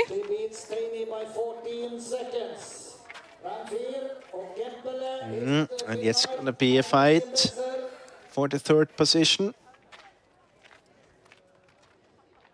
Lundbergs pallplass henger I et snøre for Natalia Gemperle løper fort. Lisa Risby virker som hun utenfor pallen. So we can have a look at the GPS tracking then here. We've got Gemperle still on the way. Can she get into that 3rd? A little bit of problems there.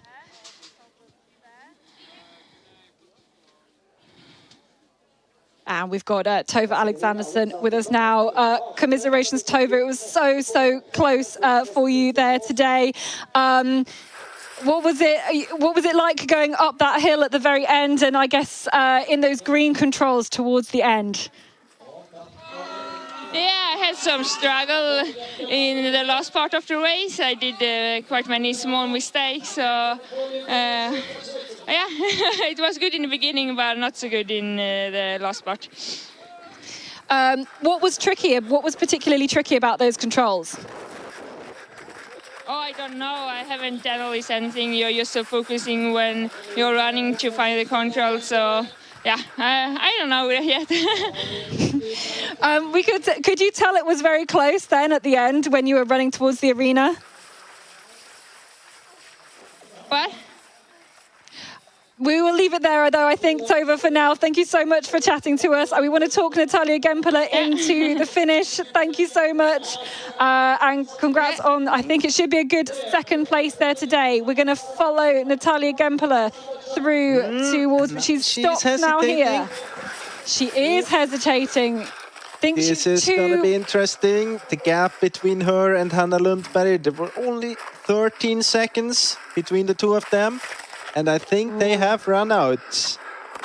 Yeah, she's together with Lisa Risby, and they are too far towards the east of the control. So I think Risby has got more control here. Natalia Gemperle trying to put it right. Oof. And this might give Hanna Lundberg that 3rd place. So here she is. We can follow her definitely on the tracking.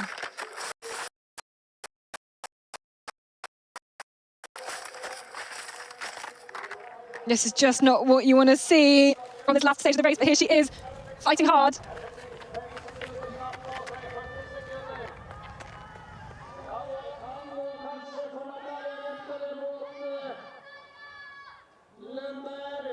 And through here towards the finish. Oh, it's actually going to be quite tight.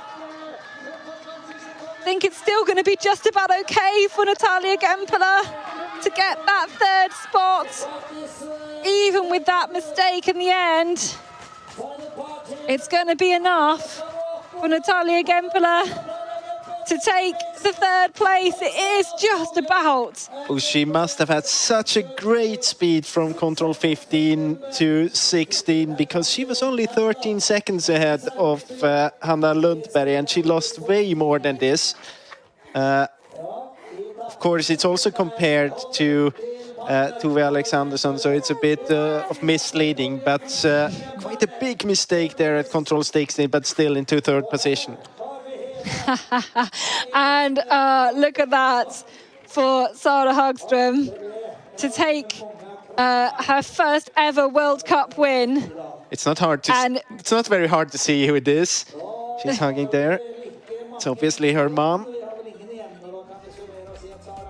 She's done such a great job and well deserved. Like kind of Casper Fosser, I think it just looked like her orienteering was so stable. Yeah, Let's have a replay then here. Yeah, you can see Gempele only a bit ahead here. And actually doing quite a big mistake there. I wonder where Lundberg is also hesitating into this control, but still ahead at control 16.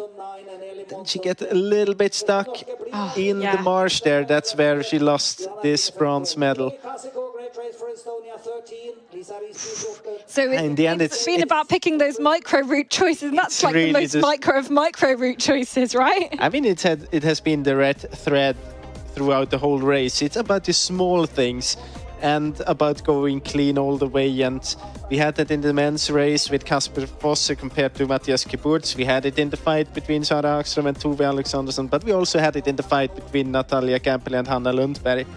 So it was really that kind of race we expected from the beginning.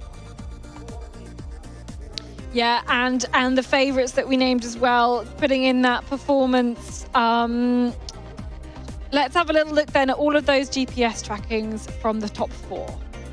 I mean, you can see the difference here to the first control. I'm a bit surprised. I expected, because it should track up in this small valley with the stream from the men's race, I would have expected most of them going down there, but only Tove was running there of the top four.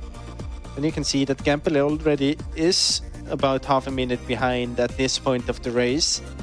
Alexandersson with an advantage. Look at this here. Hagström, maybe the biggest mistake of her. Bit wrong direction out of control 5. And this long route choice. Hagström going straight. Alexandersson going all the way around. I really think that the route by Gempele and Hagström is the one that's maybe the best seen over the whole course, because it can save a bit of energy as well. Even though Tove is a bit faster here, I think in the end, maybe Hagström would have lost a few seconds on the other route as well. And yeah, seen over the whole course, it was quite a good route choice anyway. And then here we have this change in vegetation. It got greener, and then the struggle began for Tove at control 14. And then again at control 15 a little bit, but there she didn't lose so much time. And then I think it was after control 16 when she fell down that she really lost the race here. It's the same between Gempele and Lundberg. She got stuck in this marsh as well, and that's where it was decided. Sara Hagström, congratulations, Sara, your best individual result ever on this international level. How does that feel? Super, I'm really happy. And you even get to beat Tove Alexandersson. What does that mean to you? Yeah, that's fantastic.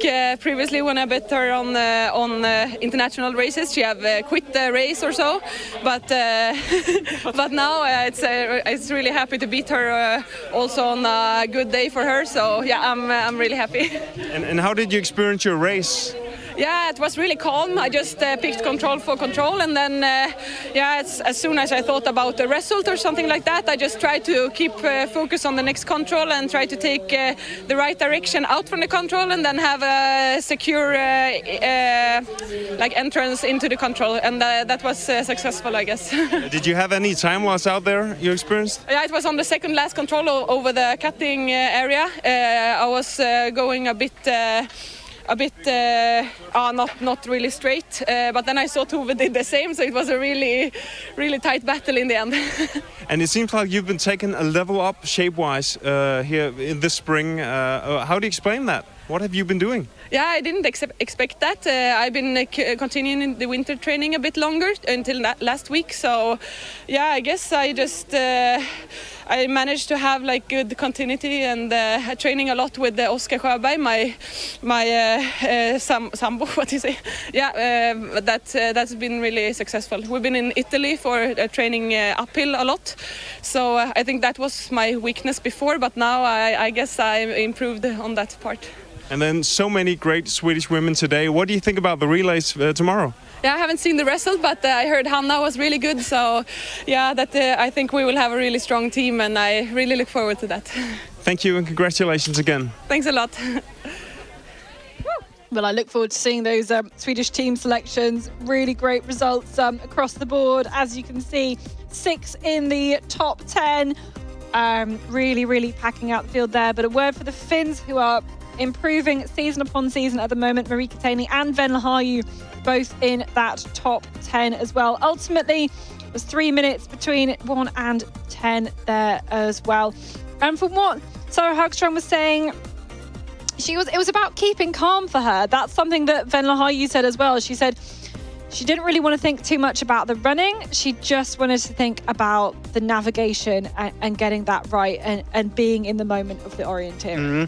But I think they had 2 different reasons for doing that. Venla Harju had this maybe not the best experience from 2 days ago when she thought, okay, I have to focus on technique. I really have to focus from control to control. And I think Sara Hagström had it more, okay, I can win this race, but don't drift away with your thoughts. You have to keep focus on this course and the next leg and the next leg.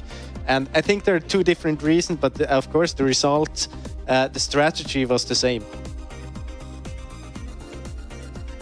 Yeah, and it absolutely paid off them as we look down the results as well. So 2 wins for Norway, 2 wins for Sweden so far at this World Cup race. Does that basically decide our favourites for the relays? Yes. In a word? I mean, yes, of course, they are the big favorites, both the Norwegian team in the men's class and the Swedish team in the women's class. I mean, the Swedish team in the women's class. I think they have like two teams that could win, at least, that could win that race. So it's there we don't really have to talk about the favorites. In the men's class, maybe it's a bit more open, but still the Norwegians with the Kasper Fosser in this shape on home soil, yeah, they are hard to beat.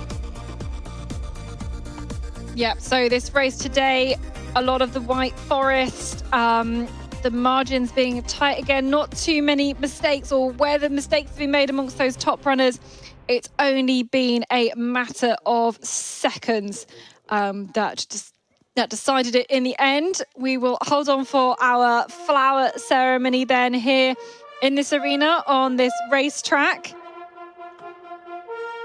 And crown the flowers to the top few athletes. Those are the standings then. So a win and a second place each for Sara Hagström and Tove Alexandersson put them joint at the top of those standings for the World Cup.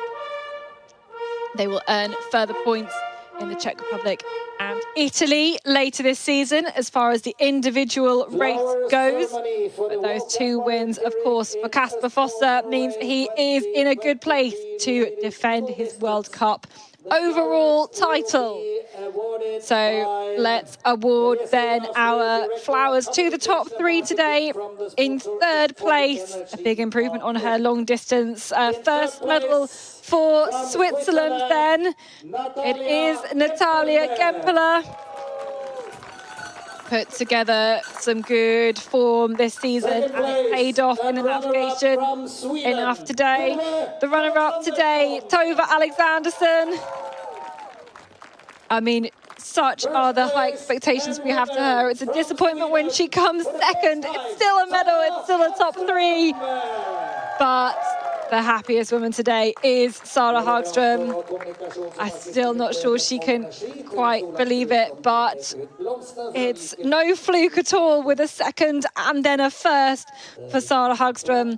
She is surely going to have a fantastic season and, you know, only just come out of her winter training. She's still got, I'm sure, some speed work still to do as she kind of hones her shape towards those World Championships in Switzerland. Everybody will be doing those last couple of months of preparation. Really physical performance for those World Championships, but really great feedback. It's very start of the season for these three runners as well. Great to see them taking this podium here. So, two fantastic middle distance races today. Kasper Fosse winning the men's, Sara Hagström winning the women's distance. And we move on to the relays tomorrow afternoon. We're going to be back again at this same arena. I'm sure it'll be similar aspects of the terrain that we will see once again. It's going to be a big showdown between the nations as they try for relay success. There'll be lots of teams on the start list. There's always drama when it comes to the relay. We will bring you all of that tomorrow afternoon. See you then. See you then.